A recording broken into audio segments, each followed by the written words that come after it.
This is virtual racing with real-life stakes. Inches from the wall, you can feel it. The excitement, the emotion, the drama. To win the championship, it's been a dream of mine since second grade. Great drivers perform when the pressure is at its highest. And that's right here. Right now.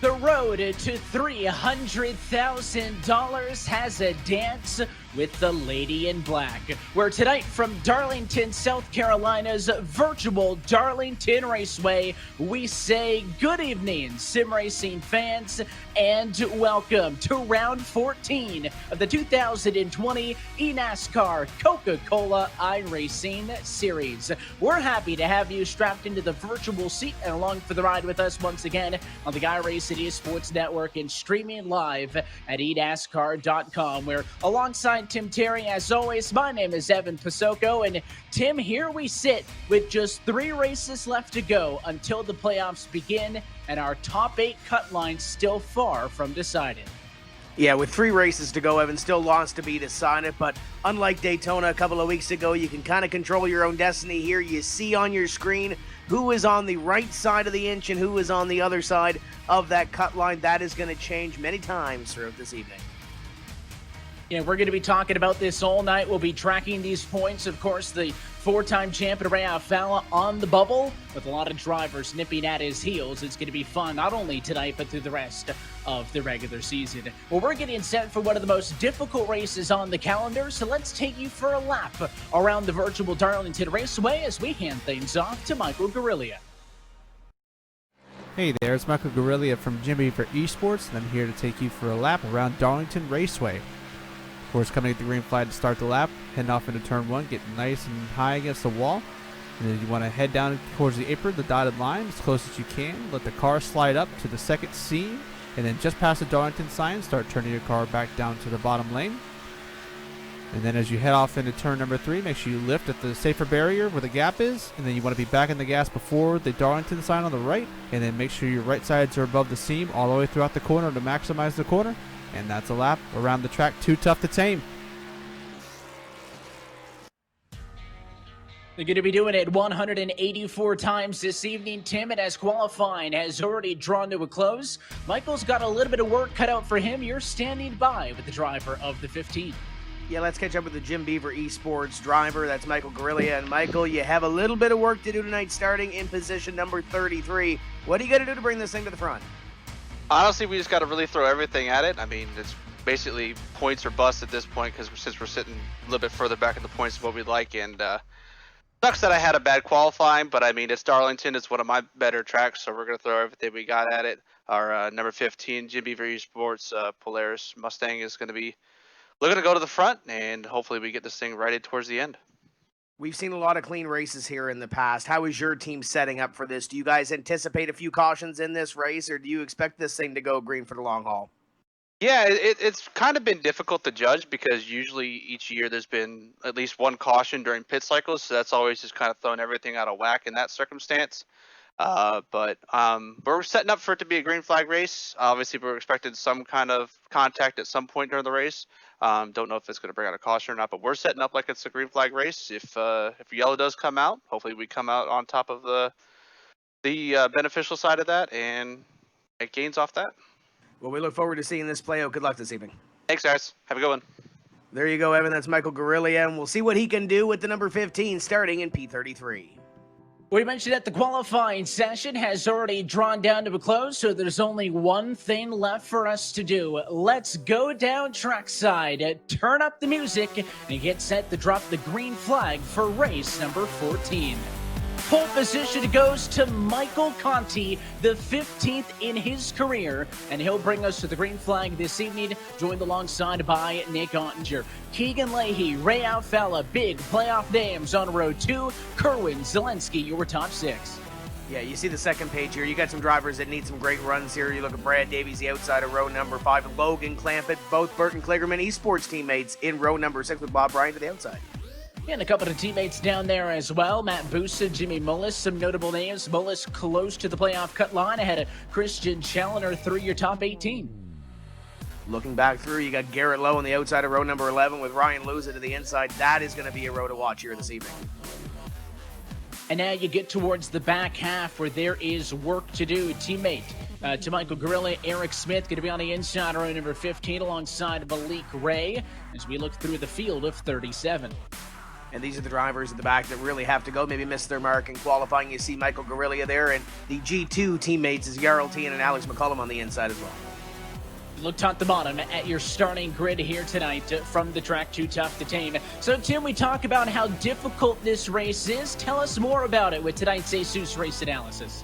One of the longest races we've ever seen here at Darlington in this series. 184 laps. We talked to Michael Gorilla. That fuel window might come into effect 65 to 70 laps, but we also have 6 tire sets, so some caution flags come out. Probably going to see these guys down on pit road taking tires. So 1 set on the car, 5 in the pit area at their disposal. Pit road speed, 45 miles an hour.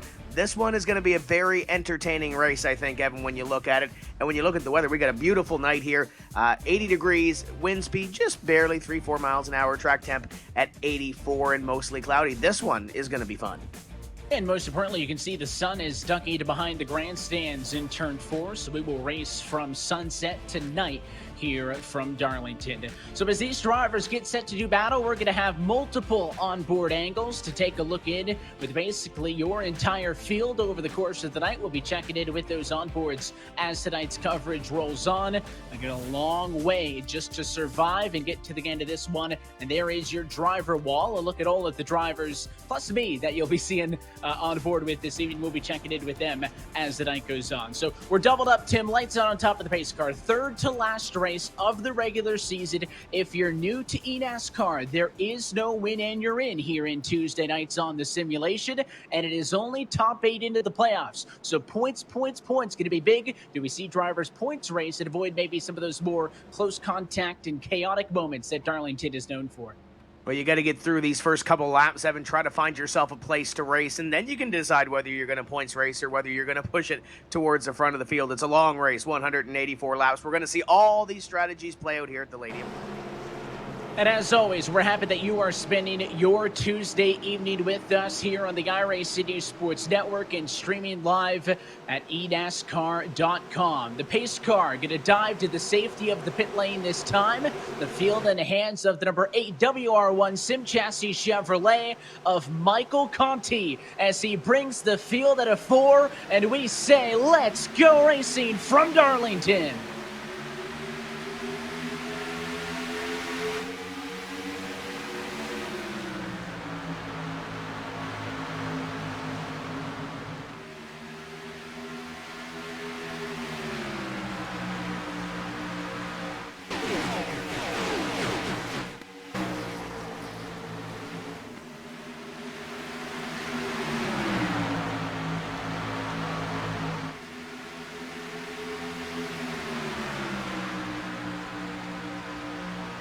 And lap 1 held by Conti up at the front, now side by side for third. High side for Nick Ottinger. Holds off a challenge by Ray Alfalla. They maintain as Keegan Leahy can use the inside to pick up a spot early. You saw Ray Alfalla that inside line for a couple laps trying to manage it. Now Nick Ottinger back on the attack at the 32 of Keegan Leahy as they run down the front straightaway, looking for Ottinger to try to pick up a spot. He went to the high side, and it looks like that car might work low too. And something to keep in mind as well is you're noticing a whole lot of different looking race cars tonight. We'll be checking in with all of these throwback paints. A NASCAR tradition becomes an eNASCAR tradition. A lot of throwbacks to the real world and more. We'll be talking about those as the night goes on. Just in case you're wondering, hey, why does that 2 car look different? Why does the 23 look different? Same drivers as you go on board with Clampett.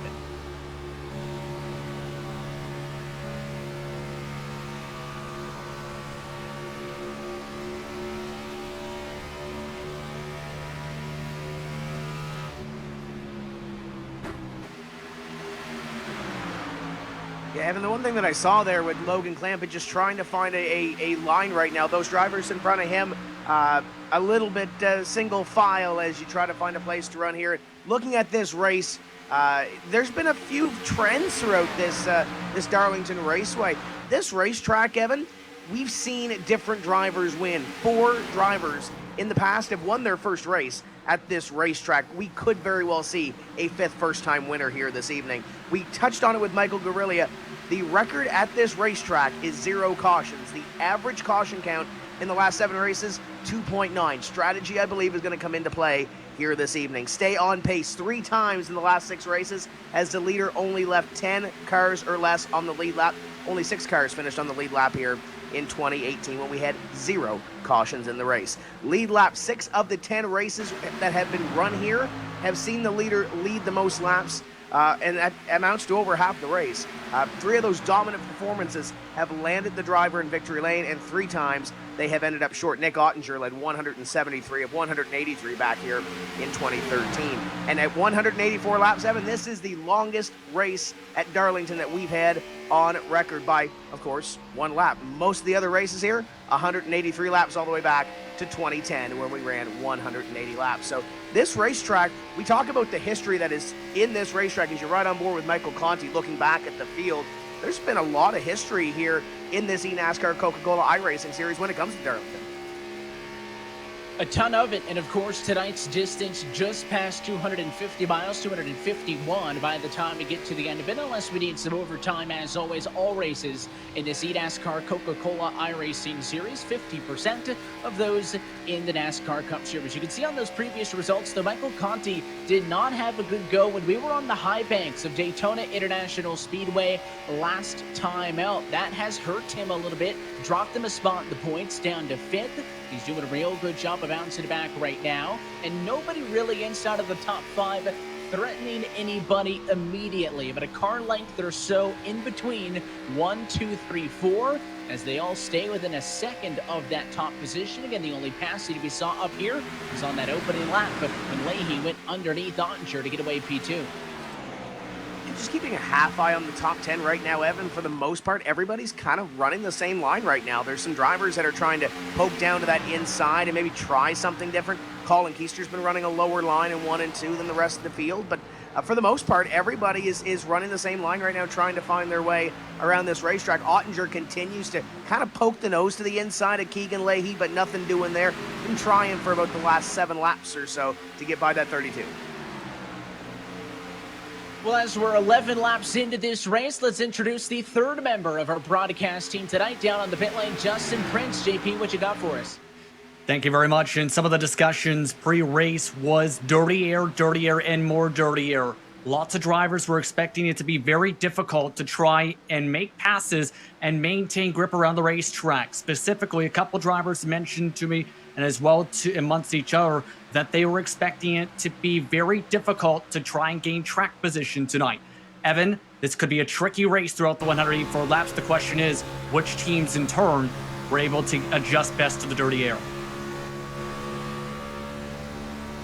On board with the Grand Bull, and there you can see this battle going on back for 18th and 19th position. And on board with the Joe Gibbs Racing driver, the Coca-Cola on board. And again, he's exactly where he started. I think that's true that a lot of drivers get a struggle to get through traffic. And Tim, I was going to kind of throw out the stereotypical line, if it's more so a driver versus track versus a driver versus driver but it's kind of both. I mean, this track is hard enough to get around on your own. That's your primary focus. The very late turn in, basically in turn 2 is where the apex is for 1 and 2. The much tighter 3 and 4 here, where they're up against the outside wall, but also, I mean, it's not really designed to go too wide at any points. Is bowling on the bumper that time, maybe trying to loosen the 55 machine up, but you're going to be hard-pressed to find anybody force you to pass unless they've really got a good run. Yeah, they found a groove. Everybody's really freight training around here right now, trying to log some laps and get to the end of 184 and really see what their cars have in the early run of this green flag run. And for the most part, you see out the windshield of Graham Boland's car, there's not really a whole lot of moves being made as he pokes that nose back to the inside. This is probably the most intense battle on the racetrack right now. And Nick Ottinger's not really pushing the issue. He's just trying to flash that nose to the inside a couple of times, trying to get a run on Keegan Leahy, but really can't get it. Great run here out of the corner, though, down the straightaway into corner number 3. He just can't seem to get that run into the corner and make it on Keegan Leahy. Looking a little bit to the inside that time to 4, and as this battle for second picks up, you can see the string of single file cars behind. They have a little bit of an advantage over Alfalo, who may need to be worried about Casey Kerwin in the mirror in a couple of laps. But what this battle for second is doing is it's allowed Michael Conti to pull away a little bit for the race lead. Ottinger again looking to the inside as he's trying to get that spot, but it's not going to happen. He'll have to tuck back and reset for the moment. On board, there's the 75 machine of Phil Diaz throwing it back to the Miller High Life number 22 machine, Tim Terry. That is the Bobby Allison throwback. We mentioned a lot of these throwbacks, of course, back to real-life cars, and that's one that you'll instantly recognize as I think most of the field participating of the throwbacks tonight, and that's a good-looking car, even if it is on a Mustang, I think. Yeah, it's got some work to do right now, but sitting back in position number 35. But I think he might be biding his time a little bit here, Evan, as he tries to work his way through it, maybe feel that race car out and see what it has over the 184 lap distance. This battle continues on for position number 2. Nick Ottinger trying to get the run out of that corner, trying to get it down to the inside. Looks like it turns a little bit better in the center off than Keegan Leahy, but can't really set up that run down the straightaway. Yeah, that's the key is, again, you can park on the bumper all you want into the corner, but again, unless you have a good run, you're not going to get anywhere down there on the inside. It worked for this initial pass where it was Leahy getting around Ottinger on the green flag, but aside from that, you're going to want that preferred outside lane. You're either going to need a mistake or get enough positioning for the driver to kind of stick the hand out the virtual window net and say fine. And that challenge going to cost Ottinger. He's slow on the back straightaway. Alfala looking, but he'll stay for the moment. 2, 3, 4. No changes. Next in line, the 14 machine of Brandon Cattell. That's a 2008 Clint Boyer Xfinity Championship throwback paint scheme. We want you guys, by the way, tuning in at home. Let us know what your favorite throwback is as we look through the field tonight. Use the hashtag eNASCAR throwback. I know there's a lot of tough ones, but there's a case, Tim, where the driver's throwing it back to his team owner. And that's a pretty neat scheme. Love that look of that BB&T throwback scheme on the number 14 of Brandon Cattell. And he's actually battling with Phil Diaz right now. We just spoke about Phil a few moments ago. So they're having a nice little battle for position number 34, albeit in the early stages of this one. If they want to get going, they're about 9 seconds off of the race lead. You can see Phil Diaz looking to the inside, but even back in the 30s, these drivers aren't going to be forcing the issue. And then you go up the road just a little bit to the number 6 machine of Nathan Lyon, our next throwback paint scheme, Tim. And there we go, our first non-touring series throwback. Well, it's still a USAC. It's still a touring division per se, and Ryan Newman had a ton of success in that race car, and Nathan Lyon having some success right now, passing the number 10 of Justin Bolton. That's a battle for P32, so Nathan Lyon beginning to move his way towards the front of the field. You know, what a championship in that car back in the day, and you mentioned him getting around Bolton with the normal colors on board that Bush delivery for Tim. I know you're a huge fan of that one, so maybe in a couple of years people will be throwing it back to that current look for the number 10 Ford that we see not only in real life but as well here on the service. And right-hand side of your screen, again, still monitoring all the battles. That's the 88 machine of Brad Davies. His True Timber Chevy still holding strong ahead of the 77 of Bob Bryant because Cordy Vincent just put a move on him. It's a nice pass for the alien wearing number 27 Mustang. Vincent, one of those drivers on the cusp of a playoff spot. Needed a good points run. He's top 10. That's good. When you put Corey Vincent under pressure, he usually performs really well. So keep an eye on that 27. He knows that he's got to get up there and get a couple of points to get himself on that good side of the bubble. Michael Conti's gone up in front, Evan, about a second and 2/10 or so, 1.2 ahead of Keegan Leahy, Nick Ottinger, and the rest of the field. And when you look at that battle for second that we just checked in on about 10 laps ago, it's kind of a non-existent battle now because Keegan Leahy has put some time on Nick Ottinger. Yeah, I thought that the initial battle for second and the third was going to allow Conti to get away just a little bit, and it did at first, as he was able to pull to about 0.6 of a second. But since that battle has kind of simmered down just a little bit, he's been able to extend it on his own. As it's about a second over Leahy, who was pretty safe in his own right, up above Nick Ottinger third. And again, I'm still thinking that Alfala-Kerwin duo may be where to look here, but so far nobody's gotten a real good look on anybody. They stay fourth and fifth position, no change for them. Even Zelensky, your race winner from the Daytona Superspeedway 1 week ago, P6. Those three drivers haven't budged in the opening 26 laps, and we talked about the differences between some of these races that have the yellows that mix up the strategy and some of the races that don't. Well, the guy up front wants it to stay green, and there is his throwback. Michael Conti running out in front, a throwback to 1996. That's a Hut Strickland throwback. Looks pretty good on that race car, the WR1 Sim Chassis entry. And Conti doing a great job here at Darlington. He knows how to get it done. He's won here before, led a ton of laps at this racetrack, but now he's going to have to put up with Keegan Leahy. Leahy has started to bite into that lead that Michael Conti has, so hopefully Conti can, maybe try and get some more extra time padded to that lead. But look at that 32 car. Beautiful looking race car in position number 2.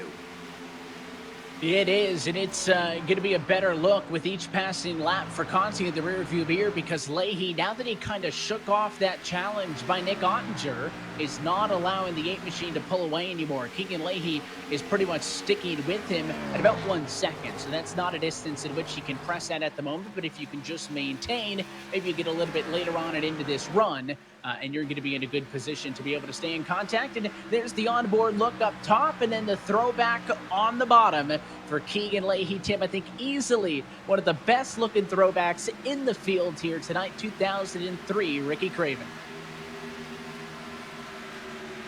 And you look at that, that was Darlington back in 2003, throwback to Ricky Craven's win. Keegan Leahy supporting that throwback or sporting it on that race car. Ricky Craven from Newburgh, Maine. Obviously, Keegan Leahy from the next state or next province over in Halifax, Nova Scotia. So nice little throwback to Ricky Craven, currently running in position number 2. But he's trying to reverse what that photo is, Evan. He's trying to get out front right now in second as the caution flag flies for the first time. Yeah, I was just thinking, looking at that, John Gorlinski was on my mind, and it is John Gorlinski who is around for the first caution of this race as they were coming to complete lap number 29. It was contact between Gorlinski and Bolin. It looks like nobody getting any severe damage, and you can see front straightaway already clear as your race to the right Conti comes on by, but not what the number 8 machine wanted up front, because he was enjoying all the clean air out in front. Instead, we'll slow things down early on in this one. But obviously, Tim, we mentioned the 6 sets of tires for this race. They start with one of them on the car, so there's only 5 sets of tires available down pit road. Only 30 down with 153 to go. I think we're at the point where everybody beginning to come in for 4 tires and fuel here.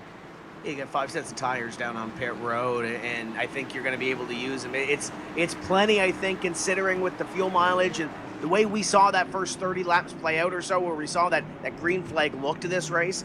Everybody's going to come down here, get 4 tires packed full of fuel, and try to get that full fuel run in. This was about halfway into this run, Evan, so this is a great gauge on how these cars are going to handle throughout the next run or two. And we'll watch it all through side by side as we take an opportunity to step aside, working the first yellow here at Darlington.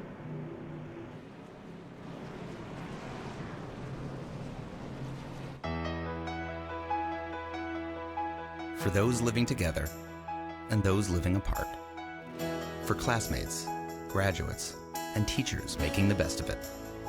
For the restaurants delivering to our doorsteps. For the frontline workers putting it on the line every single day. For this great nation determined to be stronger on the other side. Thanks to all of you, we'll be together again.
The eNASCAR.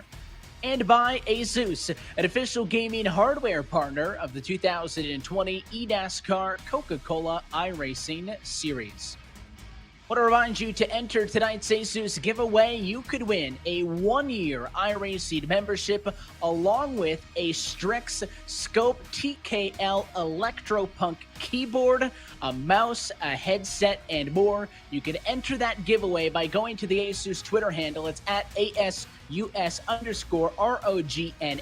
Find the tweet from today, click the link to enter, and you could walk away a winner tonight as well. Again, that's at ASUS_ROGNA on Twitter. We're back live from Darlington, working under our first caution flag of the evening. Evan Pasoko, Tim Terry with you. And Tim, we saw under the yellow that despite having the #1 pit stall, Michael Conti lost out on pit road. It was Keegan Leahy with the undercut going to the point as we take a second look at what put us under the yellow flag to begin with Gorlinski and Bolin here. Yeah, you see John Gorlinski get a little shot in the shorts there, a little free coming off of corner number 2 and or corner number 4, and it Klexak Novak as well. Novak has had zero luck this season, and he's going to have to come from behind once again this evening at Darlington. But we're getting ready to get back to green. Keegan Leahy going to control this restart at the completion of 34. It's twilight hours in South Carolina. The pace car down and in. Let's see what the 32 Toyota does up front. Green flag flies. We're back underway.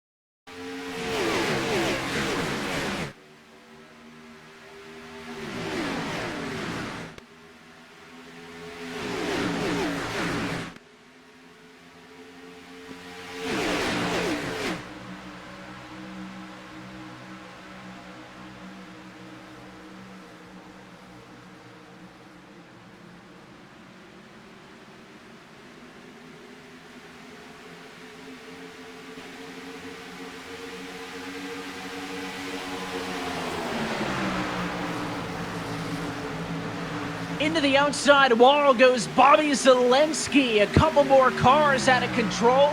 The 17 of Keister slow. That's going to stack them up on a back straightaway. Reynolds into the inside wall. The 77 of Bryant as well.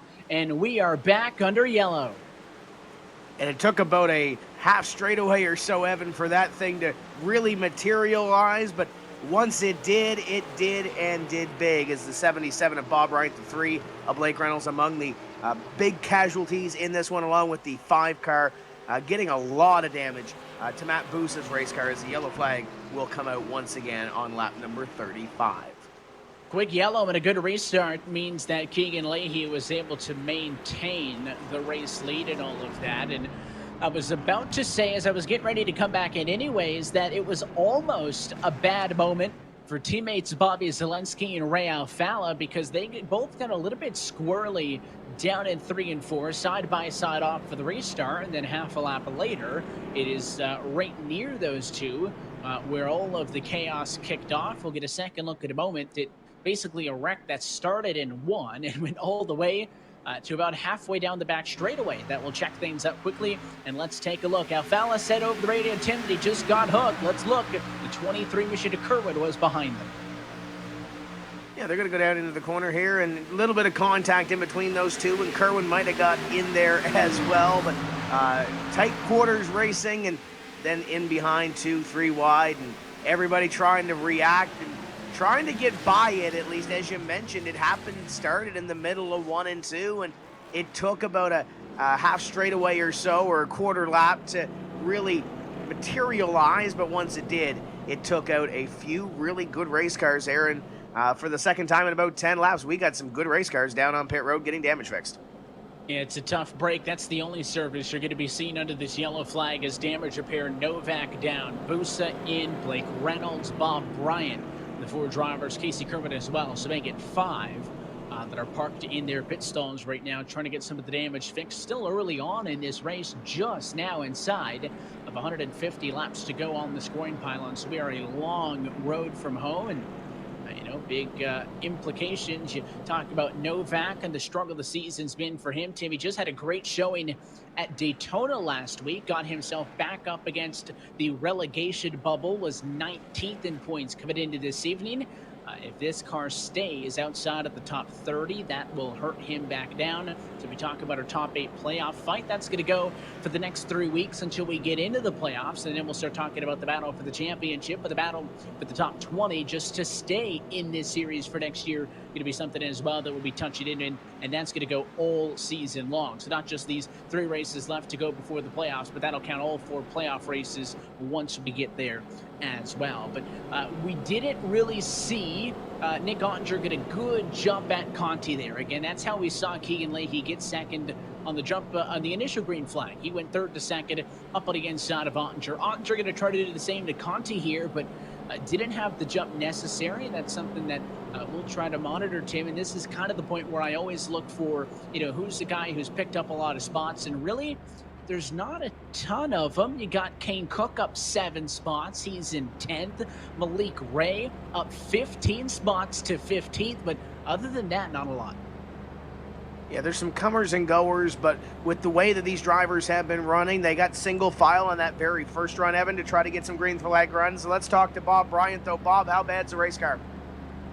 We're killed. We're going to be riding around for the rest of it, but yeah, it's just a product of the race, and they were side by side in front of us, and it looks like somebody got into somebody, and I was trying to scoot by on the outside and just got hooked right there at the tail end of it. So it's a shame, but we'll ride around for the rest of the day hopefully and see what we can salvage. Haven't really spoke a lot to you since the move to Burton Kligerman Esports. Let's talk about that move. How cool is it to be with the 77 team now? Yeah, definitely good. Found a good home here. So yeah, Parker and the whole Burton Kligerman team has really treated me right. And we got Logan pretty close to the playoffs, and hopefully he can get in. We're about to go green here, but I want to give a shout out to my girlfriend and her mom, who's in the ICU right now battling COVID. She actually had to go up there. She's in tough shape right now, so just really thinking about her and hope everything gets better.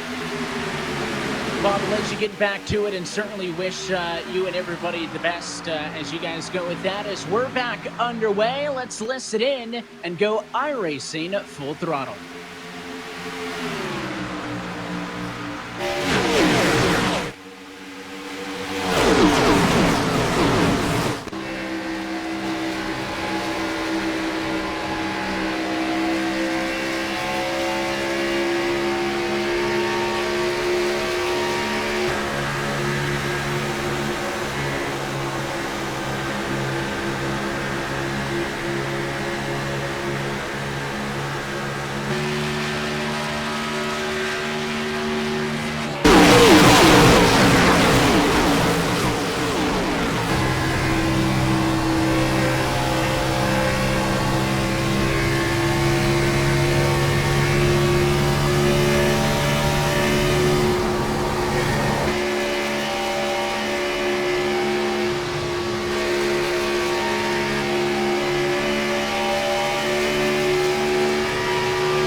Delay he maintains at the front of the field, but it is not by much. The 8 car of Conti on the bumper. Ottinger still third, so no changes for first, second, and third. Of course, Conti losing out the fact that he had that big advantage by the time the first yellow came out, so he's going to try to keep Leahy honest and to get back around him.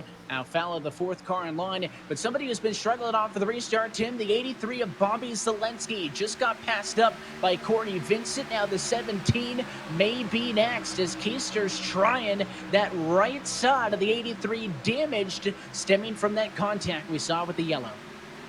You're going to see a lot of drivers right-hand side damage throughout this night, Evan, as you try to run it up against the wall. But Bobby got a little more than against the wall when he was battling there with Ray a little bit earlier. The 17 tries to get that run to the inside, tries to get down there and get that run, but easier said than done, especially going in to the corner in behind Kane Cook. Looks like he has a partner to dance with the 4 of Santiago Tires as well, so keep an eye on that battle. But Bobby Zelensky, I'm sure, trying to fight that race car a little bit because it's going to handle a lot differently than it did earlier on that first green flag run. Here comes Keister again. He's got nothing for him, and Keister goes to the bottom, pulls that slide up center of the corner, and I mean, there's no use for the 83 machine to go back down to the inside. Give it to Keister. Next on deck, the 55 of Kane Cook, and here's the onboard look with Bobby as they squeeze into 1 and 2. Not a lot of room on the outside. The 55 of Cook pinching him up there. Tim barely clears him to stay in front at a 2. Not that Bobby ever looks too relaxed when he's driving, but he really looks locked in. And look at that throwback to NASCAR Racing 2003 season. We kind of saw that a little bit earlier, actually, in this race with his teammate Ray Alfala running side by side with Bobby Zelensky. Now he's got the 55 of Kane Cook to the inside. Santiago Tires there as well, and the 46 of Jimmy Mullis trying to enter the top 10, trying to get a couple of more positions as well. The conga line continues to run, and look at that. Those two cars look pretty similar, don't they?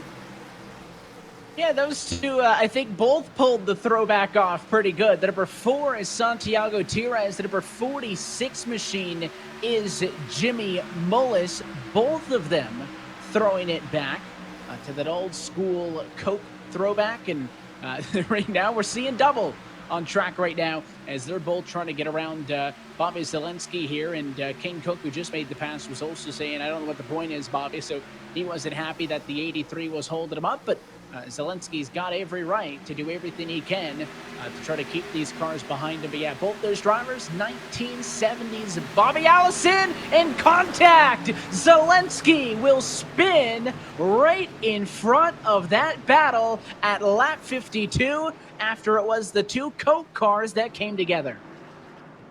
Yeah, I'm sure Bobby Zelensky not going to be too happy with that one, trying to salvage what he could on that outside line, and we'll take a look at that replay in just a moment. But Zelensky goes around, and now his work is going to be definitely cut out for him as he blends into line right there with Bob Ryan. That was Bobby Allison into Bobby Allison into Bobby Allison into Bobby Zelensky, because it looked like the 46 of Mullis was a little bit low, tagged Tires, who then kind of hooked back up the hill, got into Zelensky, and evidently the 83 machine got the worst of it because everybody else drove away.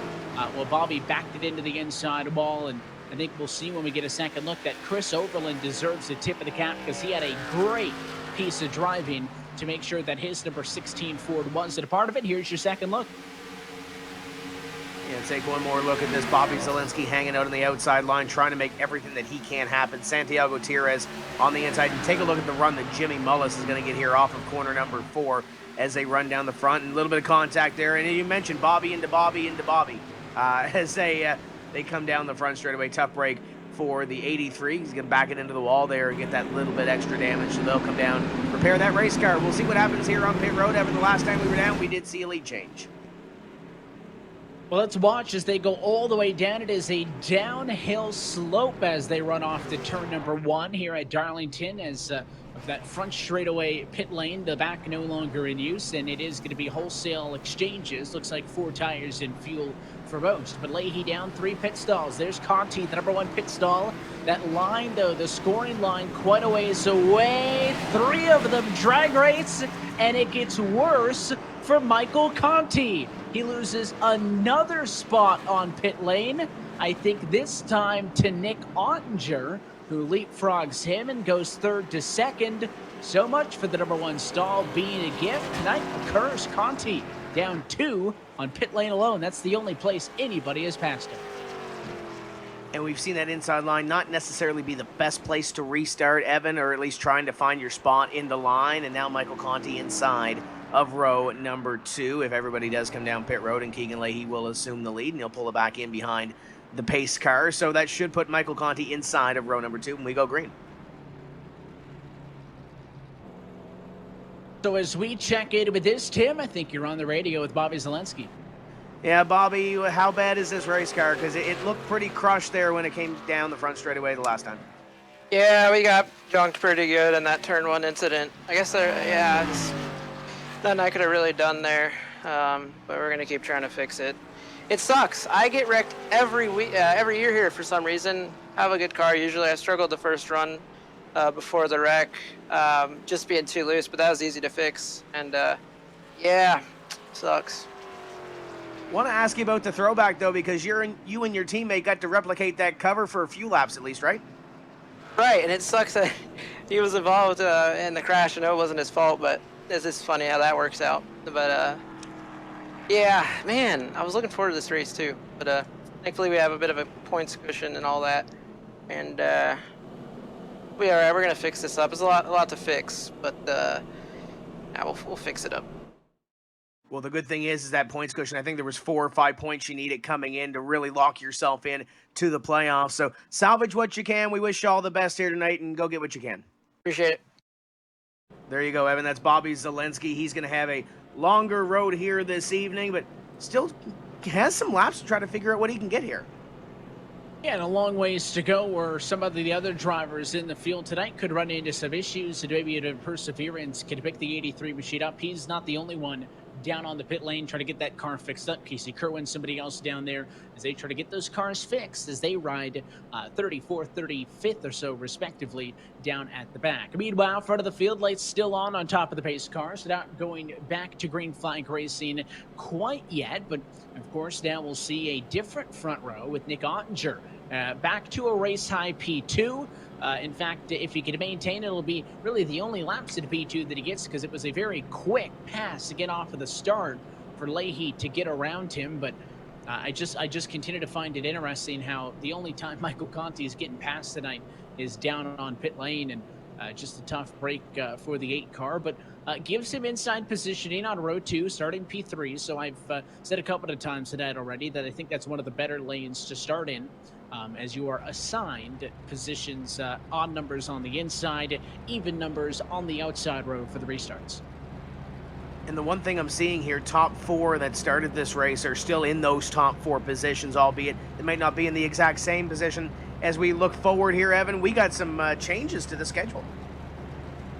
Yeah, of course, we have shuffled up the dates. After tonight, only 2 races going to be left in the regular season. We'll be back in 2 weeks' time from my backyard in the virtual Las Vegas Motor Speedway. And you thought that the NASCAR Cup Series regular season finale at Daytona was wild. Allow us to introduce a Talladega regular season finale. Then we'll know the 8 drivers who will fight for the playoffs as we go racing for round 1 at the Charlotte Roval, Kansas Speedway, and Texas Motor Speedway, all capped off November the 3rd by a winner-take-all season finale at the virtual Homestead Miami Speedway. You can watch all of those races, as always, exclusively right here on the iRacing Esports Network and streaming live at eNASCAR.com. So certainly a lot to look forward to on the schedule, and a lot to look forward to still here this evening as well. Pace car down, Keegan Leahy gone. He wastes no time.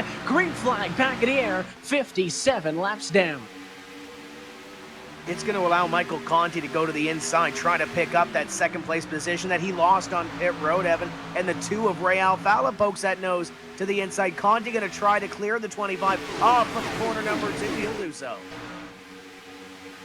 And look at all the chaos, too wide. Again, this is really the only time we get to see wholesale dives for the move. Look at the 17 to Colin Keister, top 10, just behind that 99 of Logan Clampett, who's inside of the top 5 for the first time this evening. The move doesn't work out for Keister. He now has to stay side by side, as that was the 55 of Kane Cook ducking in line. So several drivers trying to go at it. Here's Ray Alfala all over the back of the 25 of Ottinger.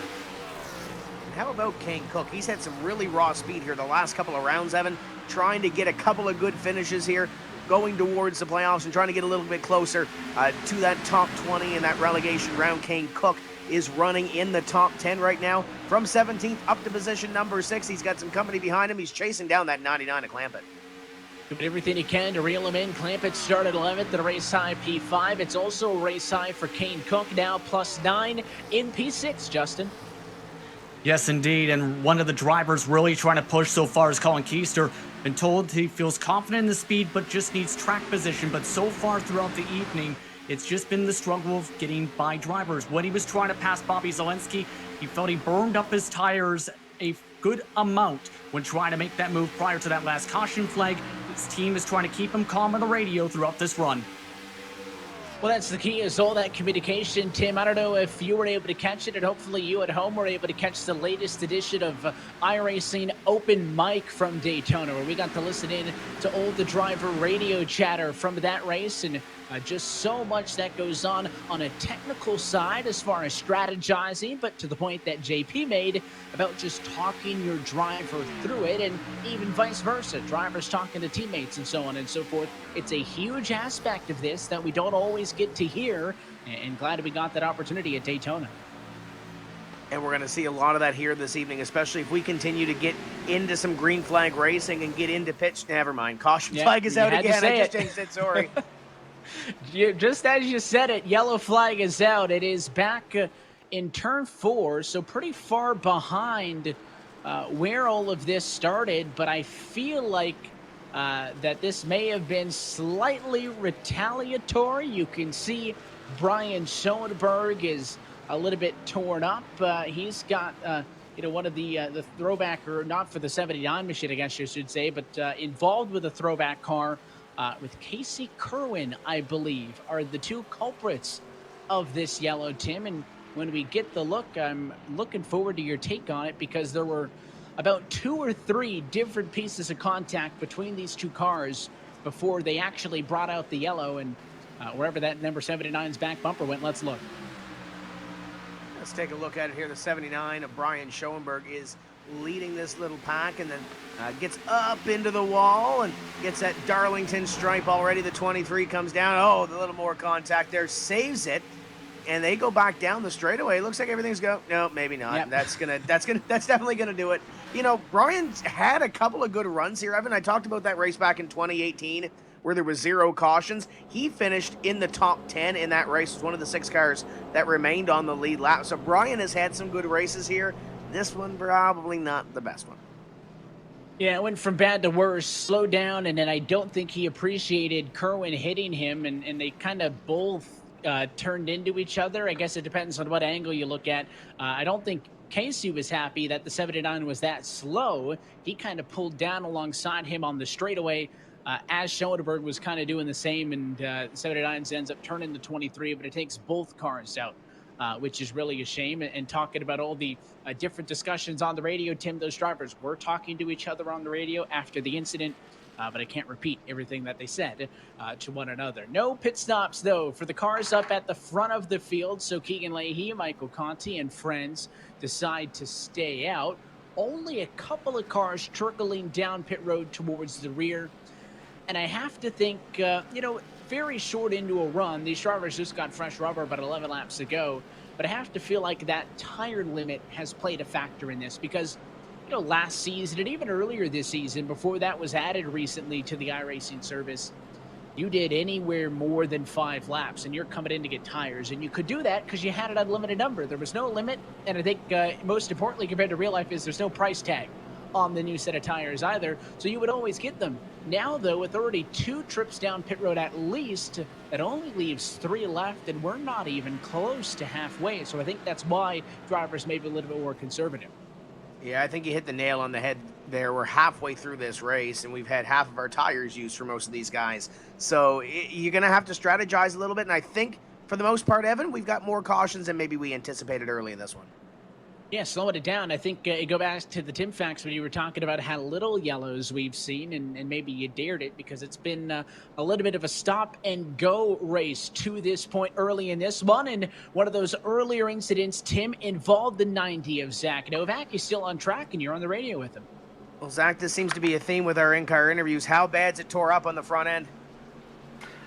It's pretty bad. I think we're just going to have to ride around here and hope this theme of cautions, stays this way. Normally we wouldn't want that, but, hopefully we can get some luck on our side with them and have a few other tore-up cars that we can pass by the end of this thing.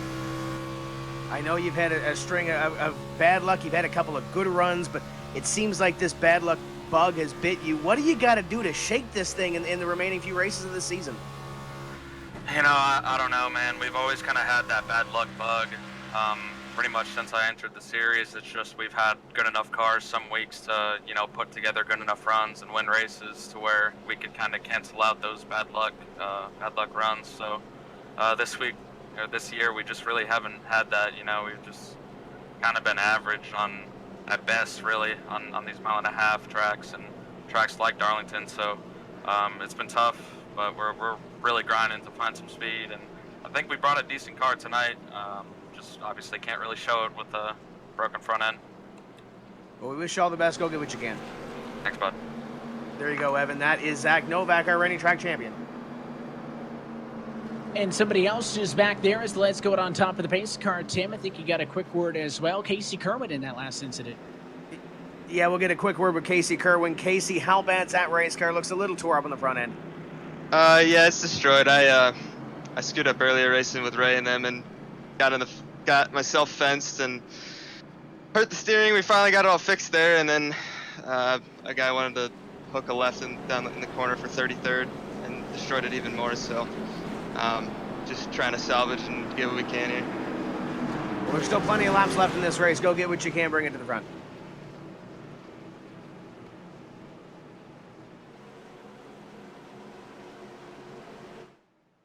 Short and to the point, Tim. You can tell that neither of those drivers having a good night. No, it's still plenty early. So we talked about those tempers getting a little bit short. You kind of heard it there with Casey Kerwin. The sparks are going to fly a little bit more here. We're just past that quarter distance pole. Grown man racing here at Darlington. The pace car is off and in for a third consecutive time. Keegan Leahy goes early. Green flag flies. We're back at it. He'll clear for the race lead, but here's a fight for third. Ray Alfala, high side, trying to get around Nick Ottinger. Now they go door to door. Ray had the nose in there with Michael Conti, and now he's going to lose one to Nick Ottinger and fall back. And speaking of Conti, here comes Conti taking a little look down that back straightaway on the 32. 32 is going to get a great run in the middle of 3 and 4. Your top 4 remain your top 4, and then Evan, it's a mess. Brad Davies underneath Corey Vincent. You get the 4 Santi Tires. Looking at Ryan Lewis, still some 2x2 racing. It's anybody's guess back there as Luz, you mentioned, has entered the picture. The number 53 Ford. What a weird season it's been for him, despite the fact that he comes into tonight 4th in the championship. Feels like it's been a lot rougher of a go than that. 3-time race winner, 8 top 10s in 13 starts, but when he's not the top 10, it has not been good for him. He started 21st. He now at a race high P8 behind Vincent as this all single files out for a moment. But I could have sworn Alfala had it. He actually cleared Ottinger for a split second there. The 25 car fought back at the inside to get third. That was after Conti on the last restart took P2 away from him. So once again, it's the Keegan and Michael show. 1-2.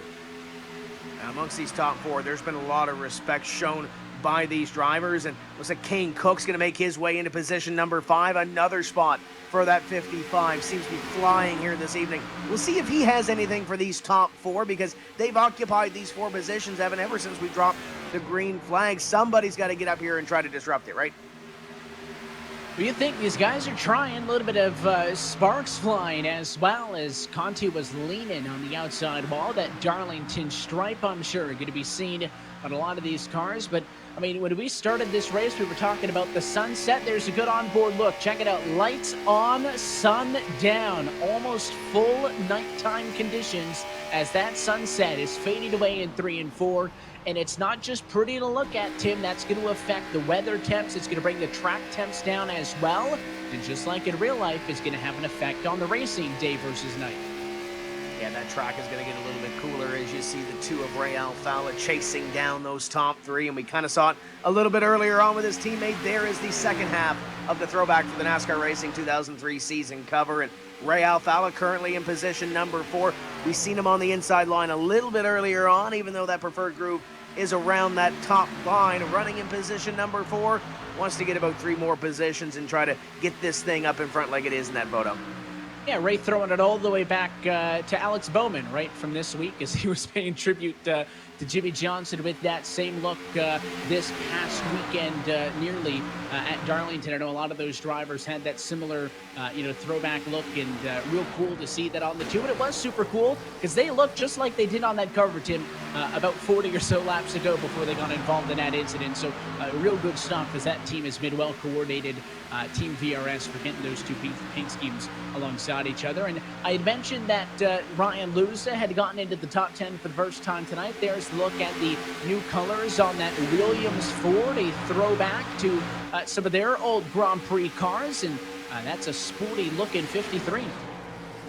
Absolutely it is. Him and his teammate Matt Busa doing a great job on those throwbacks this evening. And it looks like that 53 car, you can see the throwback there to Senna and that team, the 27 of Corey Vincent right ahead. And Corey's had a very solid run, but Ryan Luza, it seems like qualifying has been his Achilles heel this season, but racing, it's not. It's up to currently position number 8 and looking at that 27. Doing everything he can to hunt down the 27 machine. Luza in the middle of a non-throwback sandwich with Vincent in front, Davies behind. Those cars instantly recognizable as some of the best looking paints on any given week in the Coke Series. So this trio, 8th, 9th, and 10th or so on track right now as Luza tries to maintain that number 8 spot for the time being. And you can see the focus as he almost looks perplexed at times as to what the car in front of him is doing. Maybe studied what the 27 Vincent's doing and trying to figure out how to get around it, Tim, because if we look all the way back to the start of the night, Justin on pit road told us that the big thing drivers worried about is dirty air. It would be difficult to set somebody up to make a pass in the middle of a run, and that 53 kind of parked back at about a car length of a difference. He's good. He's up 13 spots. But I think he may need Vincent to make a mistake to get a move on him. Good run, closest to the bumper, but it's going to end there. And you still have over 100 laps to get to the end of the race. He can see the leader, albeit with that little bit of dirty air, a little bit difficult to pass. Brad Davies trying to mount a run as well. And we're seeing double again. It seems like these two have virtual magnets on them. Santi Tires and the 46 and Jimmy Mullis working their way around here. And we saw the duo of them, but there is Santiago Tires and the 46 once more. They have survived the near incident, and there is the throwback to that car that both drivers are running, the Bobby Allison early 1970s Coca-Cola throwback. And Tim, I think a perfect throwback for the eNASCAR Coca-Cola iRacing series. Both drivers repping their normal sponsors. Track Pass on board with Santiago Tires and at Latarte Esports Machine. But then you've got the Coke Energy colors for the 46 car of Jimmy Mullis as well. Back up, though, towards the front of the field, Michael Conti again lost 2 spots on pit road. First, it was the race lead, then it was second. He's back to P2, and Keegan Leahy got real flirty with the outside wall in 4, nearly binned it. The gap between 1-2 of about a half a car length. These top 3, though, I mean, throw a blanket on top of them. They pulled away from Ray Alfala in 4th on back, and I think Leahy's feeling the pressure because that car is loose. Yeah, what used to be a 4-car battle for the lead is now a 3-car battle, and then we have a battle for position number 4, as you mentioned, with Ray Alfala leading that train around. Look at that top 3, though. They continue to work around this racetrack with Michael Conti looking. There's the 17 of Colin Keister, back to when Darrell Waltrip had those colors on that race car, and a beautiful job by that Fastenal team to get that thing on the racetrack, and looking pretty sporty here tonight. It's been in the top 10 for most of the evening.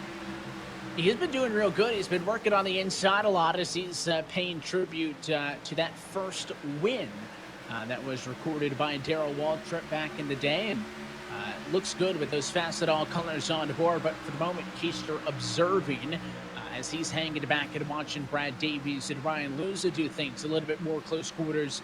But Keister down 2 from the start. I wonder if that's a little bit to do with his aggressiveness, because again, he's been on the inside a lot on the restarts, and at times that has set him back. But he is still running top 10, and it is a great showing right now for him on the racetrack. Now looking back behind that duo of the Allisons, if you would, to the number 51 car of Malik Ray. We talk about how hard it is to pass. There's another spot gained as both he and Graham Bolin are going to go on through. Not for the 51. Malik Ray is up 18 positions, throwing it back to Kyle Busch's rookie car when he was driving the 84 Chevy. Tonight, it's a number 51 Rowdy Energy Toyota. We talked about the cool connections with some drivers throwing it back to the boss man, and how about that for the JGR entry? And looking at that 51 car, it looks relatively clean so far, and he has been making moves. You mentioned up to position number 12 and still looking for a few more spots as you ride on board with Michael Conti, trying to run down that leader and trying to take away that top spot.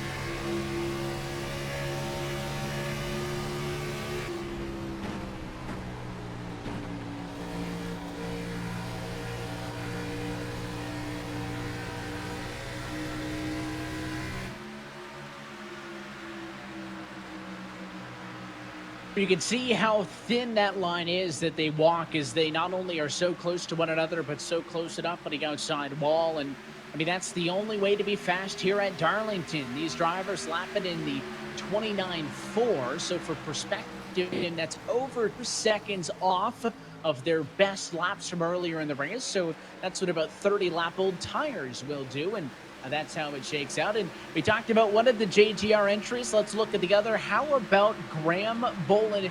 He's always got such a good-looking Interstate Batteries Toyota any single given week, but I think they stepped it up a notch here, and check out that look. Yeah, that's a very sharp-looking number 18 car. I think that's probably one of my favorite throwbacks of the evening, Graham Bolin throwing it back to 2003 and Bobby Labonte. He's coming through the field as well with his teammate Malik Ray, currently sitting in position number 13 and trying to track down that number 51. I don't think the folks over at Interstate Batteries could make a bad paint scheme. That's a good-looking car, and it's looking good on the scoring pylon, up 6 as he rides at a race-high 13th position. A little bit further back, here's some drivers who we haven't talked a ton about. We checked in with Brandon Catella a little bit ago. He's in 16th position. There's other names back here like Jake Nichols and Michael Guest, but the lead car in this group is Chris Overland, the number 16 Ford, driving for Wood Brothers Racing. And you talked about all the unique throwbacks. How about throwing it back? There it is, the 47. Not only is this a cool throwback in the fact that Overland's throwing it back to a John Wood paint scheme, Tim, but Chris was talking over the week on social media that actual 47 car was the livery he was running when he won his first sim race way back when. Yeah, that's pretty neat, and he's looking to bring this thing to the front. He has been on the move, Evan. We talked about movers and shakers, 37th up to 15th, and here's another cool throwback. Love this Jake Nichols car. It is a great throwback. It's instantly recognizable. There's Brad Keselowski, a championship-winning car from the 2012 season, last time that they ran with the COT. But I will say, Tim, it is a beautiful car. But how about the number 24 being on a Brad Keselowski paint scheme and being on a Ford Mustang? I love the throwback. That's something that you could talk about, show car Hall of Fame worthy levels of craziness, but I think it's awesome. And another driver throwing it back and kind of throwing it back to himself. That is the 97 of John Gorlinski. That was back in the day when he was first making his laps in what was the NASCAR iRacing World Championship Series, now the eNASCAR Coca-Cola iRacing series, and looks pretty sharp, and he's been to victory lane a couple of times. Look at that. Look at that. There's Jordan Erickson. He's been around the series a couple of times, but how about a young Tyler Hudson? How about that? Yeah, T-Hud's had some time behind the wheel, so much so, Tim, that he actually won one of these things. Back in 2013, Tyler Hudson, a champion in this series, and now a car from that era is being considered a throwback. I wonder how the head steward of the Coke series feels about that one. T-Hud, I'm sure, listed in and is appreciating that one, certainly. But real cool. I mentioned that they're not all just throwbacks to Cup Series paints. We've seen some from other forms of racing and even some sim racing throwbacks. I guess somebody's going to have to throw it back to Tyler Hudson, I guess, now. I think we just next. started something, That's all right? that's left, yeah. I think we started something here tonight, but Michael Conti in position number 2. He was on the attack. He was on the challenge, trying to get that lead from Keegan Leahy. Now I think he's kind of relinquished that just a little bit. Kind of keep him in sight, about 2 car lengths, 3 car lengths or so in between your top 2. Battle for 4th is kind of quiet down a little bit as well as we throw it down pit road to Justin Prince. Already a couple different drivers having different sequences here right now, guys. These top 3 drivers have different strategy plays and different types of handlings, but all of them said the same consistency. That all of these drivers feel like their car has been getting better and better throughout the race. But for Leahy, he's been trying to balance the top line. It's a line he did not test in preparation for tonight's race as he was in the middle of a move. For Conti, they're talking about potential tire pressure adjustments to try and counter Leahy. And for Oninger, he's been reporting wheel shattering from the left rear. So a few issues on the drivers up at the front. It's going to get interesting to see how the strategy plays out, guys. And if this thing stays green, we're about 42 laps into this run, 88 laps to go. So I think that would make it plausible for the one stopper, but it would be right inside. Here's the other throwback, talking about the Wood brothers. How about the number 21 machine of Garrett Lowe, Tim, and keeping it within the team as well, as he's throwing it back to the 2006 look, I think, as a yellow flag is out.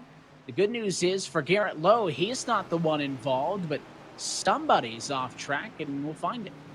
It happened a couple of spots up the road. Brandon Cattell was running in position number 18 at the time when he went around, and a little bit of damage to the back end of that Clint Boyer throwback, but he gets it going again. Everything else looks relatively clean except for that rear end, as the yellow flag will fly once again with 87 to go. Well, Nathan Lyon just said over the radio, sorry for getting you, but you slammed the brakes. So let's see. Well, there's the 6 car tucked in line behind. This is in turn number 2. And he kind of just drove right through him, Tim. Taking a look at the speed on Brandon Cattell, he obviously didn't think he was going to make the corner because he dropped about 5 miles an hour real quick. No time for the 6 to react. Lyon goes right through him.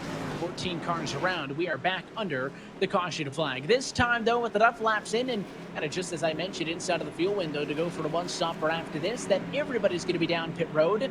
But now outside of the window with 87 laps to go. Pit road has been the kryptonite for Michael Conti. Can he turn those fortunes as Leahy leads them down? Those top 4 have continued to be the top 4 that we started with, and the top 4 we continue to run with. We'll see if it shakes up here as those top 4 in those first 4 stalls on pit road. Right side's up first, left's going to go up as well, and then you see the green cone, top right corner of your screen. That is where they need to get to, so it's not an immediate benefit for Michael Conti, and this time no changes. 1, 2, 3, and Ray Alfala barely maintained 4th, and we have a new race leader for a moment. At the front of the field, Bob Bryant opting not to pit. He was running in 31st position. It is a pretty beat-up Xerox by Valvoline Toyota, so I'm not sure if the decision, Tim, is going to be to stay out, or just snag a bonus point, but at least for the moment, he is your new race leader, as you've got Nathan Lyon on the radio. Well, Nathan, what happened there in that little incident to bring up the caution flag? Yeah, I hit that got into Brandon. Definitely wasn't trying to. Just running about 75, 60 throttle, somewhere around there. We were quicker than him at that point. And I was riding his bumper and it looked like he got on the brakes or checked up a little bit, and I couldn't jump on it quick enough to not hit him. kind of riding around in the middle of the hornet's nest about mid-pack. Track position seems to be key here. What do you have to do to get yourself towards the front of the field? Well, I don't need to wreck any more cars, so I need to just chill on that. But I think definitely watching these restarts, I've given up some spots just to be safe, and it's kind of proven effective. Each restart, there's been cars getting into each other back here, so just kind of keep it clean, not trying to get into any more cars. And the throwback looks pretty sporty here tonight as well. Good job on that. We wish you all the best. Bring that thing to the front. Thanks. Well, there you go, Evan. That number 6 car of Nathan Lyon. Middle of the pack right now. Still got plenty of laps to go, though we are in the second half of this race. Yeah, finally to halfway and through, Bob Bryant will give up the race lead, so it will go back to Keegan Leahy, and there will be no major changes at the front, but this time by 100 laps complete from Darlington, leaving us with 84 laps to go. So we've seen all of the chaos and calamity that happened in the first half. Certainly plausible to think that we have an even serving up for the second half of this race as well. And keeping with the trend of talking to some of the drivers, Tim on the radio with Brandon Cattell, who's on pit road. Well, let's talk to Brandon, the opposite end of that yellow flag that just came out. Brandon, what did you see?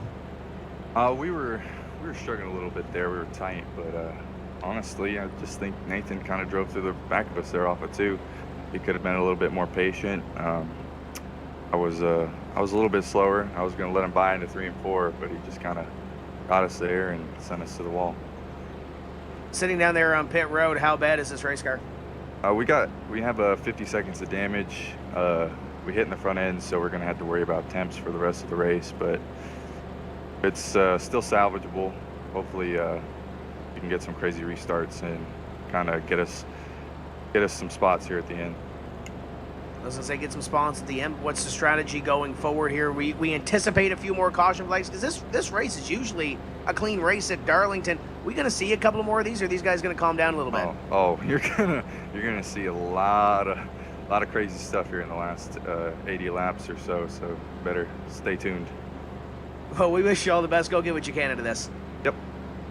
Well, there's Brandon Cattell, and he said he hit the nail on the head, Evan. I don't think the wild is over yet. We're at 1, 2, 5 cautions so far tonight. Yeah, and it's added up. I was just looking back to our stats from 2019, and the unsurprising part, as we talked about earlier, was 6 yellows for 26 laps of pacing. That's been about the norm, but just the complexion of the race. And Bob Bryant is going to be counted as the new race leader. That's different as we take a look at the throwback on Eric J. Smith, the number 9 machine. That's the Bill Elliott 1987 throwback, as Eric Smith will get set to restart this in 23rd, Tim. But last year's race here had 11 different leaders for 14 lead changes. Tonight it has been locked down by that handful of cars up at the front of the field, and Keegan Leahy can look to continue that on this restart. The race car going to dive down and in this time, and as he has every time, he goes right away, and he'll lead out of 4 as we go back underway. Fight could be for second. They'll watch Ottinger on the inside. Conti going to go down to throw a block. And keep an eye on Kane Cook here in the 55 car, trying to upset this top 4 and break in to what has been a virtual locked top 4 in the first half of this event. They get single file. Michael Conti, Nick Ottinger, and Ray Alfala behind your leader, Keegan Leahy, as we work down. Oh, Graham Boland's around in the middle of the field. Spinner and a yellow caution flag back out in the rear. Everybody scattering to try to avoid that one, and you can see now Graham Boland coming back through the field after he had a touch with the 17 of Colin Keister. We'll have to get a second look to kind of get a good view of what happened here. Again, there was a lot of side-by-side because we were just off of a restart, and I didn't really see how it all started, but I think it might have just been one of those cases, Tim, of a checkup, but the Bobby Allison duo was involved, so it's not a good night in any case for Mullis and Tires, even though none of those drivers were kind of where this incident started. Let's take a look at the Coca-Cola replay here. The 18 of Graham Boland going to be the one that goes around. Jimmy Mullis in behind and Colin Keister right ahead, and Keister gets into the wall a little sideways, and there's that little bit of contact. Jimmy Mullis going to probably sport a little bit of damage on the front of that race car, but that could have been a lot bigger than it was where it happened around that 10th place position. Yeah, we're pretty fortunate how quick off of the restart it was, that it was not a huge mess. Again, a lot of drivers ended up just scattering. That's the one benefit of having that huge apron here at Darlington, is you can kind of get down there in the center of the corners and try to avoid incidents. And I think it kept the mess a little bit smaller than what it could have been. And again, your race leaders having just pitted, not going to come down for service. So one of the drivers who is on the pit lane is looking for damage repaired. It's the 18 Interstate Batteries Toyota of Graham Boland. Tim? Well, Graham, walk us through that wreck. What did you see going into that corner? There's a big stack. I tried to go like middle, and I guess column kind of hit the wall and came down a little bit, and then I got turned around and I just locked it down after that. So it's unfortunate, but we'll try to get the damage repaired and back out to get the best finish possible. Let's see, we rolling off pit road. How bad is that race car? It's kind of killed. It's not that bad though. Let's look at this points bit. Look at the points picture as well. You got a little bit of a hole to climb out of tonight. One spot out coming in. How does this affect your game plan for the rest of the night? It kind of kills our plan, to be honest. We were planning on splitting that last run, but now we're just trying to gain spots while people wrecking because we're killed. But other than that, we had a good race so far. Had some bad luck with pit strategy, and track position is really big here. So other than that, it's been pretty good. Well, it's a sharp-looking throwback. We wish you all the best. Go get what you can. All right, thank you. There you go, Evan. Graham Boland on that bubble position when it comes to the points, trying to get up there and get into that top 8. He's got a long road to hoe to get there, though. Yeah, that's the theme with everybody we've been talking to, is they're still counting on the fact that there's a good amount of laps left to get some more out of it. And somebody else who wants to get more out of this is it's a car that's now looking a little bit worse for wear, Tim, but we've seen it a lot on track. Let's talk with him now. It's Jimmy Mullis. Yeah, Jimmy Mullis, a little bit of damage to the front end. How bad's this race car? We've only got 35 seconds of damage, so I think we're going to be able to keep on going and hopefully get some track position back and see what we can do here. How difficult is it going to be? Because it seems like passing is a premium. It looks like a couple of restarts, you're able to get a couple of positions, but how hard is it to pass here? It's extremely difficult. A lot of people, a lot of us in the field are really close on pace here tonight, so that makes it super difficult. And just, the way that 1 and 2 is, we're full throttle through there. So the passing spots 3 and 4, and you're basically just sitting there hoping somebody makes a mistake. And like I said, just going to see what I can do here and try to pick them off as we go. Beautiful looking throwback here with this Coca-Cola Energy ride, but you and Santiago Gutierrez kind of have the same throwback. Is there any sort of rivalry to try to give up here and try to be the best Bobby Allison car? I definitely want to be the best one. I know we kind of got together a little bit earlier in the race. I feel bad for that because I think that was on me. But, we both have really good-looking cars here tonight, so hopefully we can do something with them before it's all over. We wish you all the best the rest of the way. Go get them. Thanks, buddy. That's Jimmy Mullis, driver of the number 46. Beautiful-looking race car, and he's got some work to do, Evan, coming from the back of the field there, trying to pick up some more spots. And you talk about the colorful throwbacks.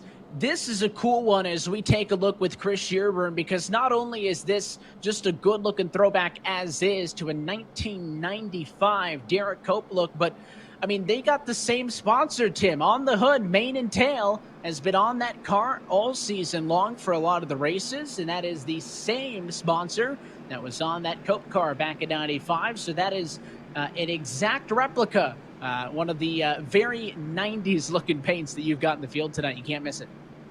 And he's right in that Hornet's nest, right in the middle of the field, currently position number 23. So he's going to have to get those ponies marching towards the front of the field and try to get another good run, because we've seen some great speed out of Chris Shearburn this season. And he's in that fight for a playoff position. 3 races to go. He's got a shot at making that top 8.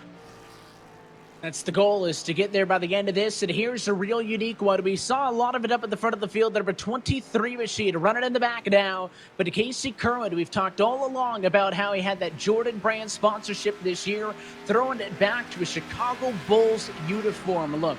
You can see it down there on the bottom, of course, the number 23 on the door. That is not by mistake. good-looking ride was earlier. He wants to salvage the second half of his race. Pace car on down. We're back underway as Leahy brings us to it.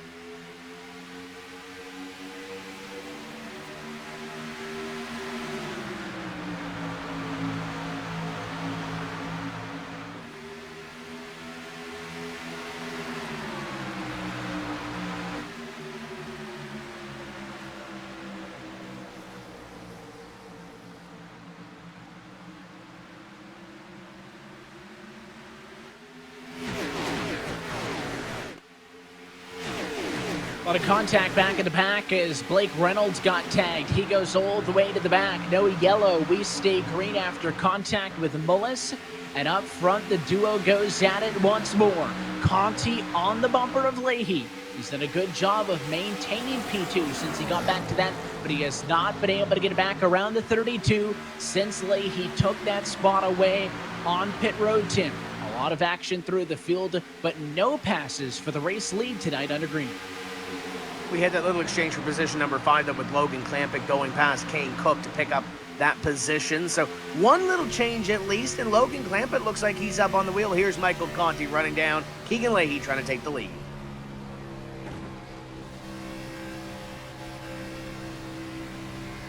And it's so tricky as you're on board with him because you heard it there chatting with some of the drivers under the yellow that at 1 and 2, they're full throttle. So 3 and 4 is really where you want to make the moves. And talking about the 99 of Logan Clampett making the moves at a race high now P5, there is his throwback, his car right-hand side of your screen, the 1997 Mark Martin throwback, Tim, and another one of those throwbacks where the sponsor on the old car, the sponsor on the sim car, all season long. Valvoline, a good partner with the folks over at Burton Kligerman Esports.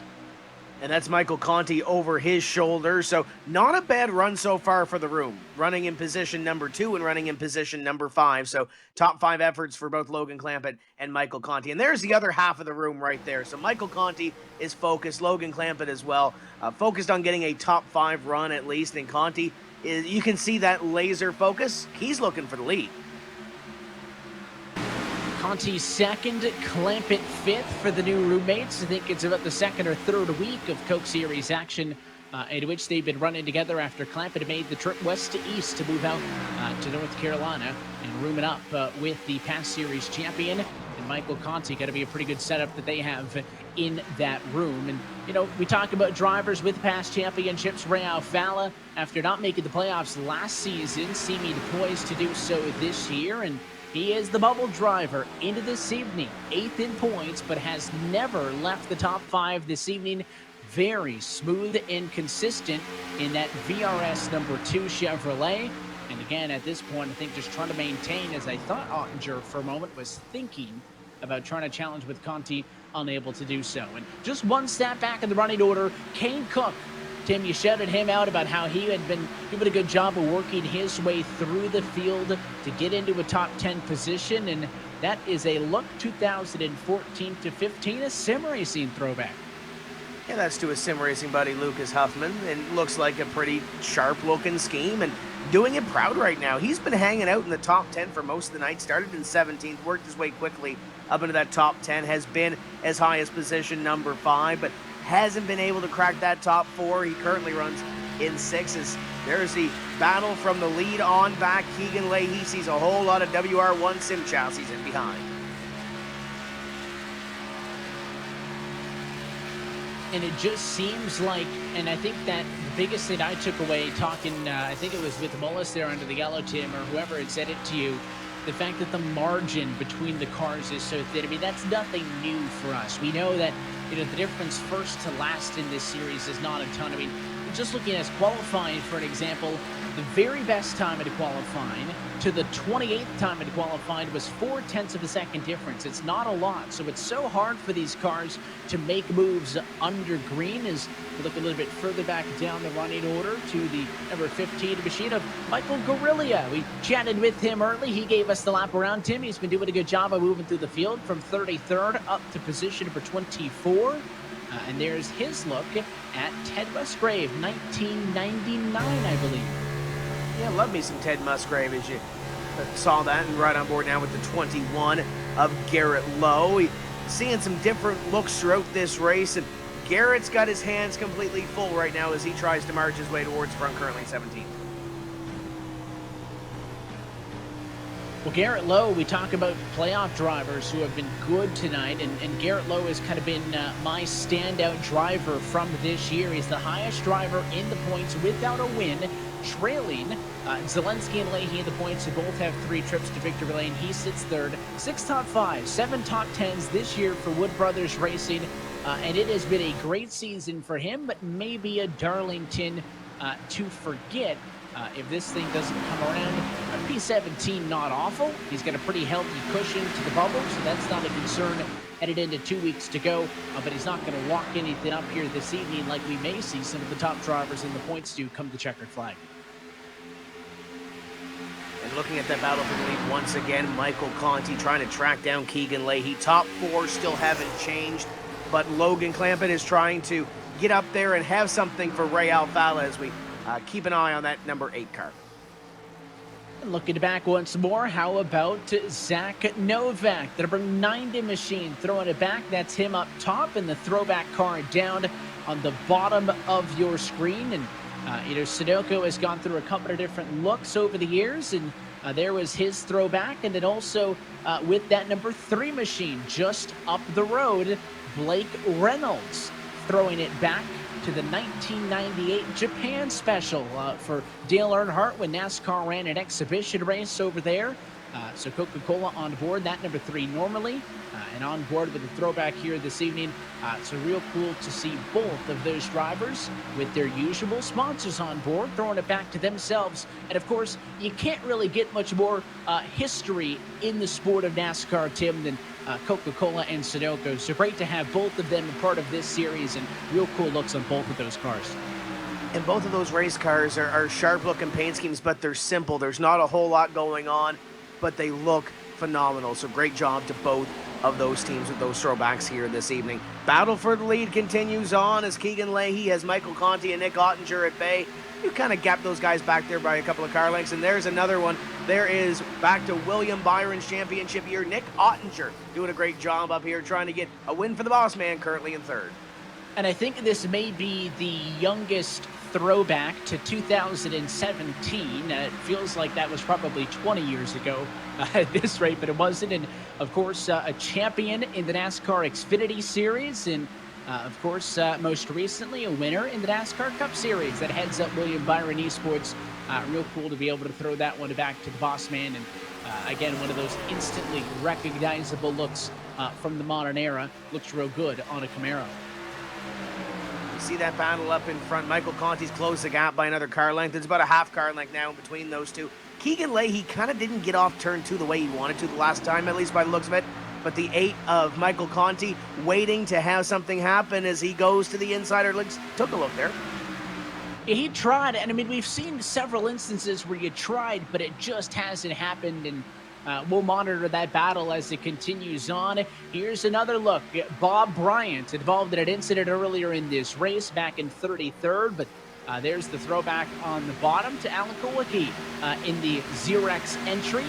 The 7, now the 77 in the eNASCAR Coca-Cola iRacing Series. And I mentioned this earlier, we're hoping you're using the hashtag eNASCAR all night long like you are any night, but let us know, of all these throwbacks, what are your favorites? What would you like to see some of these drivers run next year? Use the hashtag eNASCAR throwback and be a part of the conversation as we pick up the fight between Alfala and Clampett for 4th and 5th. The 99 looking, but he doesn't pull the trigger. He's taking a look. In behind them, Brad Davies is also taking a look at Kane Cook. This is about the time in the run where some of these drivers really start to feel out their race cars. Some come to them and some fall off just a little bit, but Logan Clampett has been solid since we dropped the green flag the last time. Just past lap 104 was the last caution flag that we had. So Logan looking pretty good here in the second half.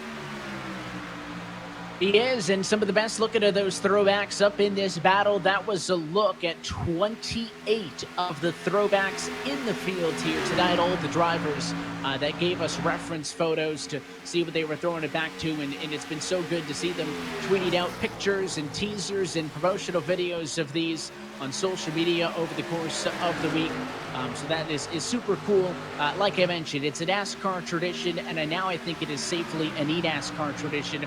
Already looking forward to our virtual Southern 250 next year, and can't wait to see what all the drivers will be throwing it back to when that race comes around. As the 99 tries, resets, and wants to go at it again, the top three pulling away just a little bit from this gaggle, fourth on back. Alfala, Clampett, Cook, Davies, all within about a half a second of one another.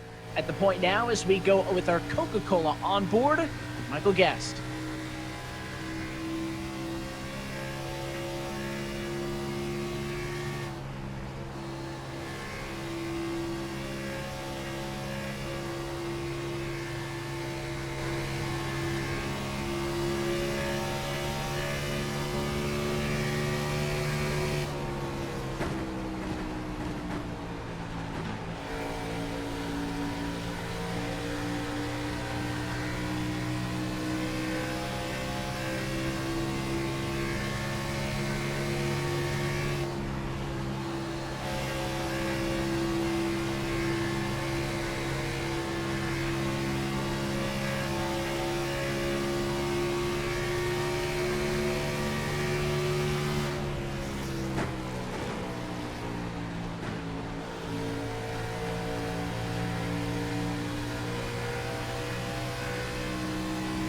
This time by 52 laps to go from Darlington. They're all chasing Keegan Leahy. As we step aside for the final time, you're watching the iRacing Esports Network.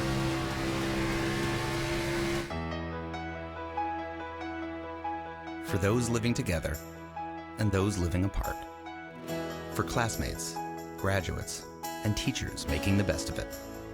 For the restaurants delivering to our doorsteps. For the frontline workers putting it on the line every single day. For this great nation determined to be stronger on the other side.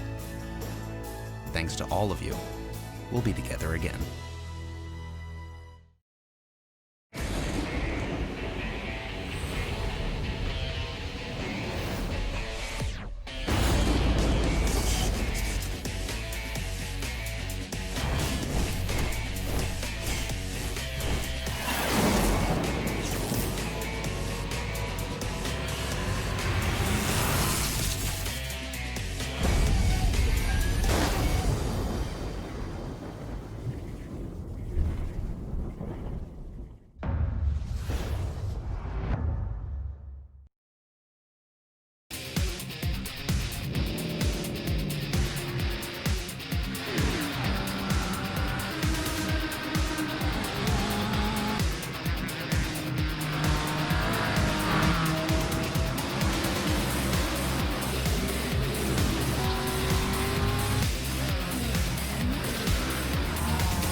And back live for the virtual Darlington Raceway coverage of tonight's race is brought to you by Coca-Cola, the official fan refreshment of eNASCAR.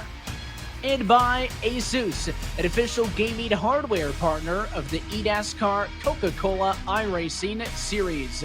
We have a caution at 1:37 just as we come back, and the 2 of Ray Alfala is around. He had been running oh so steady inside of the top 4 for the longest time, but you saw it there on the side-by-side. Clampett was finally able to get around him, and it opened up the floodgates. Kane Cook also with a pass, and it was the 3rd attempt for the 88 machine of Davies, and then Luza Tim that flipped this one upside down, and we will have a restart inside of the final 50. Here's a look. Yeah, let's take a look at this one here. The 88 of Davies underneath the 2 of Ray Alfala. The next one in line is Ryan Luza in the 53, and little bit of contact there between the 2 and the 53, and sends the 2 car around. Ray does a great job keeping it out of the wall and out of everybody else. But speaking of everybody else, they're down on pit road, and Evan, this could very well be the final time we see them. If they are inside of the window for fuel, they have gone, with 46 laps to go on the board, they've gone that distance before on tires, so that's not going to be a concern. Well, short enough. The only time we may see drivers back down is with a late race yellow. But if it all goes according to plan, this is the last trip down. And again, the only passes for the race lead we've seen have happened under yellow. So can they all execute? Right sides up. Right side's down. They'll go over to the left. Going to be 4 tires and fuel. It looks like Keegan Leahy going to come from the left of your screen. He will win the race off of pit road. Yes, nearly losing second was Conti, but he stays in front of Ottinger, and Logan clamp it up to P4 ahead of Kane Cook. Yeah, Logan Clampett's been coming to the front of the field, as has Kane Cook, been hanging out around the top 5 all night long, so this should set up for an interesting restart, see if anybody has anything for those top 3. But I think we still got a set of tires in the pits, don't we, Evan? So if we do see, a 20 or a 25 lap run, I think these guys come back down again for tires to set up for a final run. Yeah, my timing is showing to me that the top 16 drivers have only made 4 trips down to the pit lane. Presumably, that's all been for service, so they should all have 1 set of tires left. A couple of exceptions with some of the drivers who have been down the pit lane multiple times over the course of the night being involved in some of the incidents. Well, you just saw the replay and the incident involving the number 2 machine of Ray Alfala. Tim, you're with him on the radio. It had been such a good night to that point. Yeah, it was going so well for so long for Ray Alfala. Ray, what happened there in that battle? Yeah, we just lost the handle there for a second, got too loose, and we're just kind of dropping back there. And Brian went for the hole, and we just got together off turn 2. So, it happens. I wish we weren't in the way like that there, but we kind of lost the handle. But we'll see. We're not where we want to be late in the race, but we'll try to keep it clean from here. Yeah, the car looks clean. Was there any damage when you came down the pit road? No damage. We just got to survive. Let's hope we don't flip like last year. Well, look at the guy in front of you. At least the throwbacks are running right next to each other now. You can replicate that cover again, right? Yeah, we replicated it in turn 1 when we both wrecked earlier in the race, so that wasn't great. Has not been a great night for VRS, but we're both still in the race, so, it could be worse. Well, we wish you all the best. You still got some laps to work. Go get it done. Thanks, guys. It's going to be a show. There's Ray Alfala with the teammate right in front of him, Evan. They're going to start from about 25th, 26th or so. So as we pace, we're going to talk about this when we came back. Of course, the yellow jumped in and had to cover that. But want to remind you that as Keegan Leahy looks to be a winner tonight, you could walk away a winner as well by entering the Round 14 Darlington giveaway with our friends at ASUS. You could win a 1-year iRacing membership and a handful of Strix gear, including a TKL Electropunk keyboard, an Impact 2 mouse, and a Go 2.4 headset. So if your gaming setup is looking for some color, that Electropunk pink will certainly do it for you. You can enter that giveaway by going to the ASUS Twitter account. That's at ASUS_ROGNA. Just look for their tweet about today's giveaway. Click on the link and you can enter and also walk away a winner tonight from Darlington. That's going to be valid through the rest of this race. Started the night talking about playoff points. Now let's talk live points. There's an updated look at the bubble, Tim, and not a whole lot of movement. Ray Alfala's advantage was 15 into the night, and well, even though it has been a little bit rough for him thus far, still doing okay. Point showing a 23-point advantage to Davies and some of the other drivers, so not a ton of movement. Again, that's the benefit of having a bigger gap coming into this evening.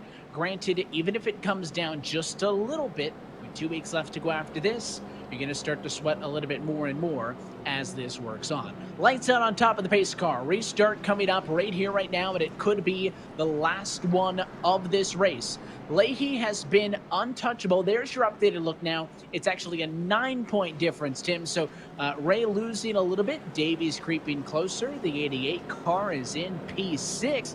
Davies is right there. And you look at some drivers that have had some bad luck tonight. Graham Bolin has rebounded. Jimmy Mullis trying to get up there. And keep in mind, the magic number is 90 to lock in. So those top 2 near the top, they need a 90-point gap exiting this evening. They're close. Keegan Leahy is leading. He's doing what he needs to do. Bobby Zielinski, he's got some points to make up here. He does. 90 means that they are locked in, so far nobody is clinched a playoff berth in 2020. Pace car off, Leahy gone again, wasting no time. Restart after restart, he'll lead to 1. The fight for third, short-lived. Clampett can't make it on the outside, and Davies is sideways. 3 wide in the center of 1 and 2 as they all start to stack up, and somehow Brad Davies saves it as he nearly was in the fence. It started up here with Kane Cook getting sideways, and now he battles side by side with Ryan Luza. Great battle off this restart between those two for one is position number 5. Give it to Kane Cook. Ryan Luza falls back in behind. We just talked about him making up points. It would have been right on brand with the commentator's curse for him to immediately have had an issue, and the gap to Ray Alfalla no longer going to be just 9, probably closer to what it was entering this evening, because Davies lost about 4 or 5 spots in that exchange alone. Big positive, though, the car's still on track. That was Conti looking to the inside on the front straightaway. Maybe seeing if he could convince the 32 Leahy that he was going. Again, we haven't seen him throw it in yet. Does he try now? A run on the back straightaway, but stays on the bumper. It is the big 3 tonight. Leahy, Conti, Ottinger, but with Alfalla wrecking out in the most recent yellow, Tim, how about an opportunity for Logan Clampett P4? Highest he's been all night to get something going as we take a second look, and there's the contact with Kane Cook. Saves it. Malik Ray into Davies. Also, a great job keeping that car straight. Could have been a lot bigger than it was. Great job by Kane Cook. Great job by Brad Davies to keep it out of harm's way, at least for the most part. Brad Davies has some spots to make up now. Kane Cook still sitting there. Look at that battle. Michael Conti continues to flash the nose. That's all it's been doing right now, or at least the last 80 laps or so, with Michael Conti going to the inside, trying to make that move, trying to get there, but he hasn't been able to get that run. Nick Ottinger in behind in position number 3. He's got a front row seat to it.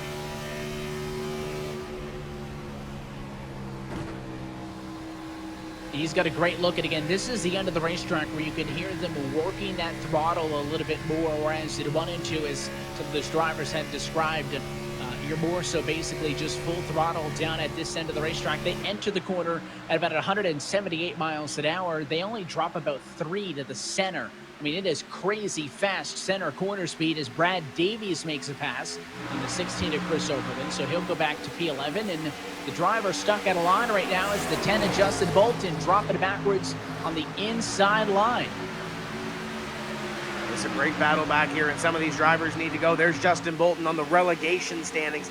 That top 20 will make it into the series for next season. Everybody on the outside looking in will have to go through the pro division in the off season to try to make it happen. And you see that 90 is Zach Novak. He's had some tough luck this evening, as is John Gorlinski. Christian Chalner trying to get up there in the battle, and Justin Bolton has some work to do. And here's Ray Alfalla working his way back up to the front.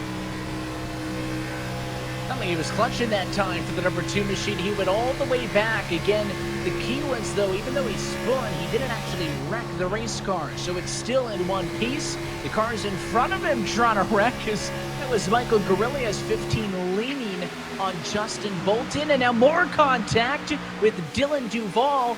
Ray seeing this out of the windshield as he's trying to get around all these drivers, but it's sketchy hours at lap 150 as now Guerrilla tucks in line. Alfalla going to go for the crossover. Not a whole lot of give right now. We mentioned the dirty air earlier in this race when we talked to Justin Prince, but Ray Alfalla has been able to make up some ground. He started 26 on this restart up to position number 19. There's that number 3 of Blake Reynolds, and again in middle of the pack, battling side by side with the 9 of Eric Smith. Christian Chalner, mentioned him on the opposite side of that bubble battle or the relegation battle. You ride on board with him, and he's trying to get a run and make up a couple spots. Doing his best. It's been a quiet night so far for Challenger, down 4 from the start, and back here with a lot of drivers that have had some trouble. You can see the right front damage on Challenger. Maybe that's been affecting him, but I mean, Reynolds in an incident, Zelensky, Cattell, all the drivers that he's running around have had some attrition tonight. Those are the kind of drivers that you need to be able to capitalize on and steal these spots and these points away from. As up the road, it's an issue with Michael Guest. He is way off pace as he caught the fence in turn number 4 that was trying to hold off the number 4 machine, and I think he may have had some help after Guest got tagged by Tires and rode the fence all the way through turns 3 and 4. No yellow, but that's about a dozen spots lost as now Zelensky tries to get around him, but Guest has got his pace back. Yeah, we'll take a look at the replay on the right-hand side box, and this might be a little more than a Darlington stripe as before. Tires gets into him, and right there, that's a hard lick into the wall, and again, into the wall off of corner number 4. So he's got some work to do to try to manhandle and muscle that race car to what he can salvage here as we work lap number 154.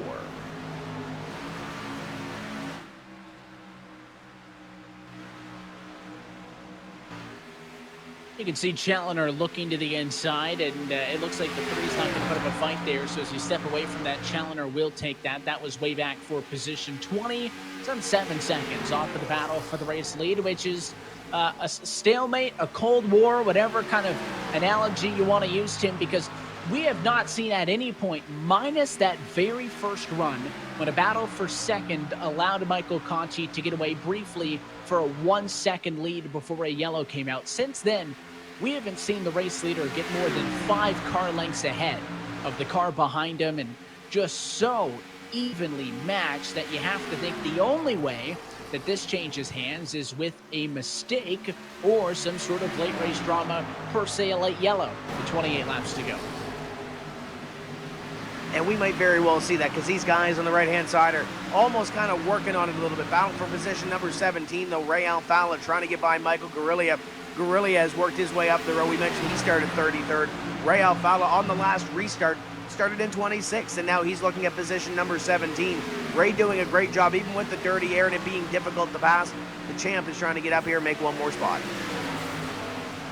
The battle's left-hand side, the battle's right-hand side. And again, especially with Davies getting into that near incident, Ray can try to build back up on his points advantage for the difference for 8th and 9th in the championship. Of course, Bolin and Mullis were 9-10 coming into this race, but both of those drivers have had their moments, and that has opened up the door for Brad Davies and Corey Vincent, for a matter of fact, in 9th to really stand to benefit and put themselves in a good spot towards that bubble as we head to Las Vegas Motor Speedway in 2 weeks' time for the second to last race of the regular season. That's the look off of the back end of Nick Ottinger, who rides in 3rd. You see those top 3 pulling away a little bit from Logan Clampett, trying to make it a 3-car race. And you look at these top 3 back to that gap to position number 4, and even the gap from 4th to position number 5 back to Kane Cook. There's a little bit of a gap established, about a half second or so from Ottinger back to Logan Clampett, and then about another 0.6 of a second back to Kane Cook. So they've established themselves a good little gap, Evan, but you look far off the back of this William Byron eSports car. Around that 20th place is really where it starts to get a little bit dicey, where these drivers are trying to battle and pick up some positions. For the most part, in the top 20, these guys are single file and found a place to race. And with a bit of a gap, maybe an opportunity to do so, to try some different things. Here's Colin Keister, who has had a great night. He's ahead of Malik Ray, so how about a tale of 2 different races? Colin Keister started 8th, he rides in 7th, that is +1. Malik Ray started way back in 30th position. He is plus 22, and that only makes him the 2nd biggest mover. I know Malik Ray has been putting in a lot of practice. A lot of these drivers run the A-Open races or official stop for the iRacing service to get some practice in. Malik Ray won a league race last night in the RSR Full Throttle Cup Series on the sim. But again, plus 22, only 2nd best, Tim, Chris Overland. How about 37th to 12th? For plus 25, he is a little bit back in this group. And you take a look at those live points as they run, and you see a couple of more names down there, a couple more numbers, I should say, down there. You look at the 55 of Kane Cook, his great run is gaining him some points. You look at Bobby Zielinski, he's at 79 points up on that bubble. The 32 of Keegan Leahy, 78 points up, so they've got some insurance, they've got some cushion. Then you look back to Michael Conti, 39 points up. Evan might seem safe. but Talladega is the cutoff race, so you want to gain as much as you can here and gain a little bit more at Las Vegas before we get to Talladega Superspeedway in a couple of races. Yeah, and we mentioned 90's the number. That's because there's 2 races left. You can lose and or gain 45 points in any given race. That is your concern. And we talked about this headed into Daytona, that of those last 4 races on the regular season, 2 of them were super speedways. 1 of them was Darlington. The only quote-unquote safe bet you have is the intermediate in Las Vegas. You go there, you get points that you probably figure you deserve, and then you hope that you are 45 points above whatever cut you're racing against, whether it's the playoff relegation for the top 8 or the relegation for the championship, the top 20. Hope you're above 45, because who knows what can happen at Talladega. That is going to be something where those live points that we look at is going to change lap by lap by lap, and it'll certainly be fun to watch as this season comes to a close and we get set for the postseason, getting kicked off now in just a couple of weeks. But Keister wants one more to the inside of Velosa. I'm not sure this is going to pay off, so we go on board with Malik Ray. He'll go on the outside, past, and he'll make the move to move Malik Ray up another to P7. Keister drops for a moment to P8. And if you're enjoying the action, Tim, if you want to sim race cup cars at Darlington or anything else that iRacing offers, and I know that there is a brand new build coming out with a ton of new content, now's the time to do it. Go to iRacing.com today, because with iRacing, every day is race day. It is 50% off all new memberships. 50% off. I love me a good sale. You talked about the content, the fairgrounds coming out here from Nashville. I'm excited to run that racetrack. I haven't done a whole lot of sim racing here, been busy with some of the real world stuff, but I'm excited to hook up the wheel in a little bit here, Evan, and do some racing at Nashville. I'm going to be racing there. You got new cars coming, not just on the oval side, but a lot of road content coming as well. Brand new Corvette coming to the iRacing service. If you're a fan of the off-road trucks, Crandon is coming to iRacing. This is the pinnacle of sim racing right here. This eNASCAR Coca-Cola iRacing series. But iRacing offers something for everybody, and even these drivers who are in the pro level of oval racing like to dabble in a lot of the other stuff that iRacing has to offer. So again, iRacing.com for more information on how you can get your sim racing career started today. That's the difference. Off of the back of Keegan Leahy, it is growing. 3/10 may not sound like a lot, but here at Darlington, that might as well be a country mile, because that's the most in control it seemed as we pick up a fight between Corey Vincent and Jake Nichols for 10. Last time we spoke about Jake Nichols, he was running around the top 20 or so, and now he's trying to burst his way into the top 10. This is the battle for that final 10th place position here, as the 27 of Corey Vincent trying to hold off that 24. Great little battle here coming towards the end of this race. Jake Nichols trying to find a way to the inside. Doing whatever he can to get one more spot, as this race now inside of 15 laps to go. To put the Larry Mack hat on, if I would, Tim, the trends tonight would suggest that our average green flag run has been a little bit less than that, so there's still a chance that this thing does not run out to the end. But of course, if not, these drivers pushing like it will. Now 14 laps to go. They're going to knock off quickly here, as Nichols is putting the pressure on Vincent. Yeah, we've had a couple of 20 to 30 green flag lap runs, but Justin Prince, what are you feeling here, buddy? Are we going to get another caution? There is the potential, but many of the drivers have decided to essentially ride. Ottinger getting a little bit too free from the P3 right now, content on where he's at right now. The interesting storyline is Malik Ray, because the team feels he's fast, he's confident, but the main goal is salvaging points for the championship. He's up 24 positions as talked about. Many of the other drivers just waiting patiently for the checkered flag at this point, guys. That's the key, is patience. I mean, we've been kind of stressing that all night, Tim, at a track where if you try to bite off more than you can chew, it can come out and bite you. You know, it's not the Monster Mile. Darlington is its own challenge in its own right. Same concept is you got to respect the racetrack, and a lot of these drivers, like Brad Davies now, on the bumper to Keister, who just lost his spot to Lusa a little bit ago. So the 17 on the back foot here, a little bit slower on the long run. Davies could dive into the inside any laps he wants. Instead, has to be patient, has to wait for the opportunity to present itself, and you know how much he wants that one more spot, because that one more point could be the difference between being in the playoffs or not. And 2 weeks from now, as you can see Leahy now really starting to stretch it over.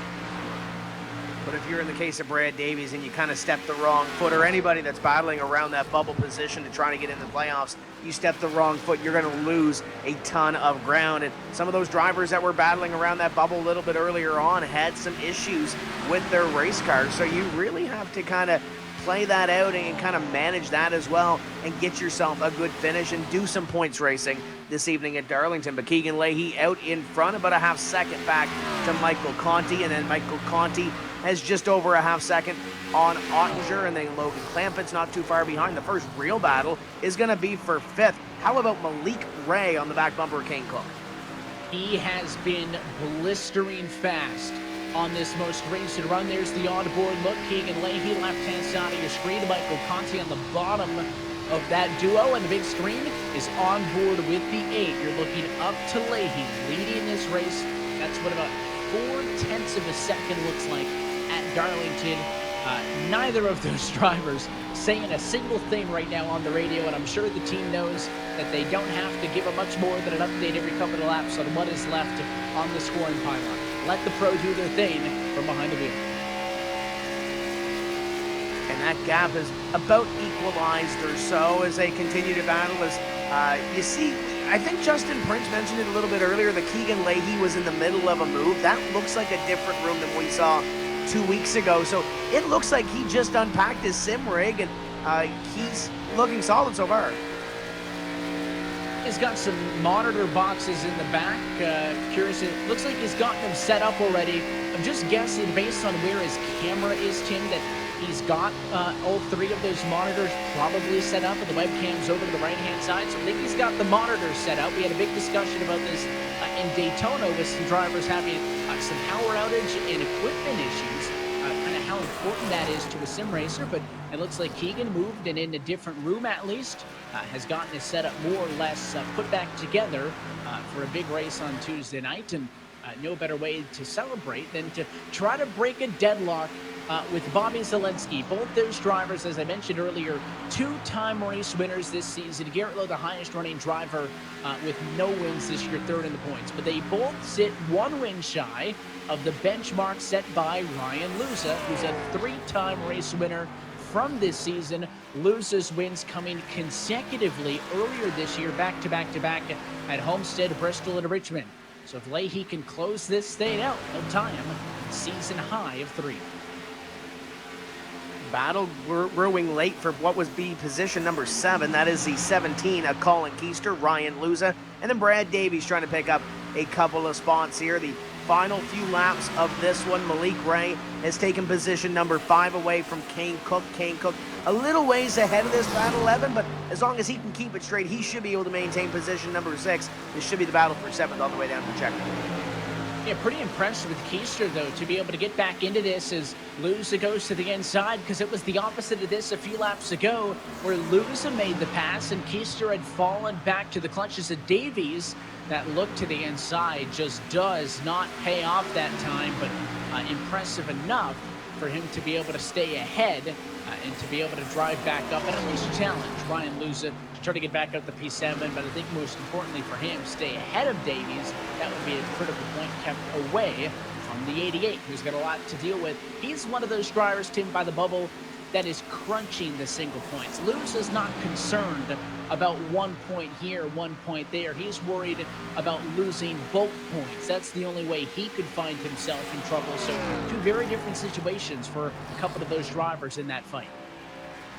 These drivers up in front are going to come down to 2 laps to go this time, Evan. The 32 of Keegan Leahy, the 8 of Michael Conti. Conti was able to tack down about a 10th a couple laps ago, and there's about another half-tenth, but it's been hundredths the last couple laps, Evan. With only 2 laps to go, he's going to need about a 10th and a half a lap, and that's just to get to the back bumper of this 32 car. Keegan Leahy has absolutely dominated tonight, and he's a lap and a half away from taking another win this time at Darlington, trying to close the deal.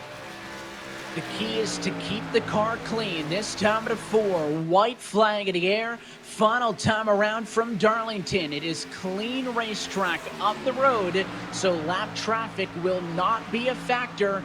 And what a night. Michael Conti dominated early, but lost the top spot to Keegan Leahy on pit road. The 32 went to the race lead, and he did not look back since. Final time in 3 and 4. Conti drives it in. He's not going to be able to pull it out as he slides, and Keegan Leahy, a 3-time winner in 2020, gets it done at Darlington. And if you remember last year, he had this race slip through his fingers. He did it this time, did it in dominating fashion. Leahy goes to victory lane. Wonder how many laps his breath was held for there. You could see the big exhale and all of that stress come off as he came across the start-finish line. Win number 3, going to keep him right at the top of the championship standings. Granted, yes, it's all going to reset at the end of the regular season, but most importantly, still winning keeps him solidified in the championship favorite conversation. This winning moment is brought to you by Coca-Cola, the official fan refreshment of eNASCAR.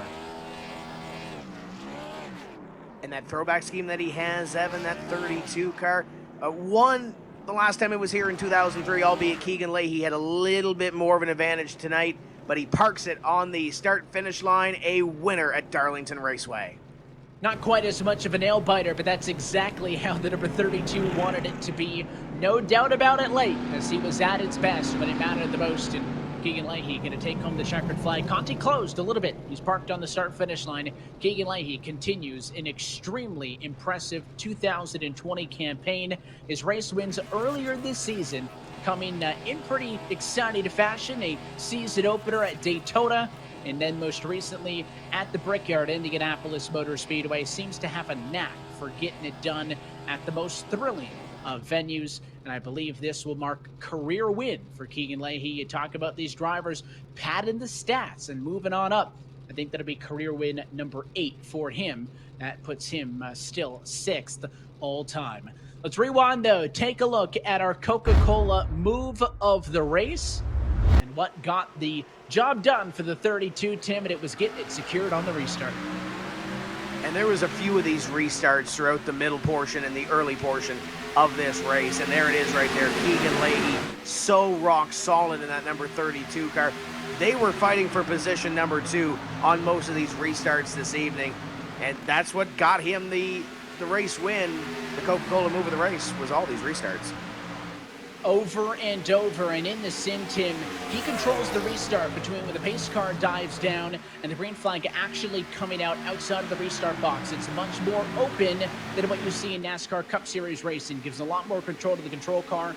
He left every single time the second that pit lane got down and away, and really didn't give even an opening to give Michael Conti hope that it was going to be a steal tonight. And was pretty certain that he was going to close this one out as Leahy gets checkered flag at number 3 on 2020. There it was as he walked off the 8. And to be fair, Tim, the 8, the 25, all those drivers, they didn't let him walk away with it. They kept them honest all race long, but just too much to overcome. And considering how the last race went at the Daytona International Speedway, had that power glitch, had that power issue, to come back and to go to victory lane, pretty spectacular. You've caught up with our winner. We're standing by with your race winner tonight for the virtual Darlington Raceway. It is the driver of the number 32 Toyota, Keegan Leahy. Keegan, congratulations on the win here this evening. That car was up front all night long, and it'll be interesting because tell me about the pass for the race win, which happens on pit road, and of course then you had to play defense for the rest of the night. Yeah, that's just how it goes, Evan. Honestly, I did not expect this win at all. This was my least prepared for race of the season. I've been in the middle of a move, moving to a new place, just so much going on. Full credit to Chris Shearburn and Bobby Zelensky for the work on the setup this week. Thanks so much for that. We put together a really good setup, especially on the long run. Credit to this VRS Strikeforce Pro wheel. Like my hands are cramped up, so that might be a negative, but I couldn't have held on to this car without it. I don't think, I don't know if you caught those on the broadcast, but it was so incredibly difficult to drive this thing. Yeah, the pass for the lead. I don't think it was going to happen on the track as Michael Conti was incredibly fast all night. It took me till way past lap 30 in the run to even have some sort of an advantage against him, but he was right on my bumper the whole start of the run. And yeah, that pass in pit road came as a surprise. I didn't think I got a particularly great pit stop, but that's just how it goes sometimes. They drop the jack a little bit quicker than the other guy, and you get out in first. Yeah, like I was saying, I don't think there is going to be a pass on the racetrack, but super glad I can pick it up on pit road, and I didn't lose it on pit road and any of the other pit road cautions. That was the key. You got up there, but you stayed up there through the restarts, through the trips down to the pit lane to get a third win for you this season. There's a lot of drivers up in the points that either don't have wins or have a couple, but they came really early on. Your wins have been quite spaced out. A season opener, our trip to Indianapolis, and now. So to be able to be consistent as we close on the end of this regular season, what does that consistency mean for you? Just trying to carry some momentum through, because I know you want to fight for that championship this year. Yeah, I think I might have been talking to you earlier this year, Evan, about how important keeping motivation up all the way through the year is really important. And I said if I get locked into this playoff or if I have a really good standing, I'm not going to let up on it. This week was a bit of an exception, but I put in every bit of work I could have this week, and next week's going to be no different, even though I'm pretty much locked in. I think I might even be mathematically locked at this point. But full effort next week, going for another win. I'm pretty sure, I'm not very good at the rule book situation, but I think we get 3 bonus points to start the playoffs for every win we have. So this win does matter, even though it's not cementing myself in the playoffs or anything like that. It might help get me to that final round and go for the win, the championship win. Couple of tricky weeks still to come before we get there, with Vegas and Talladega coming up next. But a race winner tonight from Darlington. Keegan, we appreciate the time. Congrats. Thanks. Shout out to Pash for the help this week, too. Race winner tonight. Under the lights from Darlington, South Carolina. We'll move down the pit lane. Tim Terry, you're with P2 tonight. That's Michael Conti. Yeah, Michael Conti comes up just a little bit short in position number 2. Michael up in the top 3 all night long. What else did you need to get up there and battle with Keegan Leahy? Yeah, we had a really, really, really good WR1 number 8 Chevy tonight. Best car I've had all season.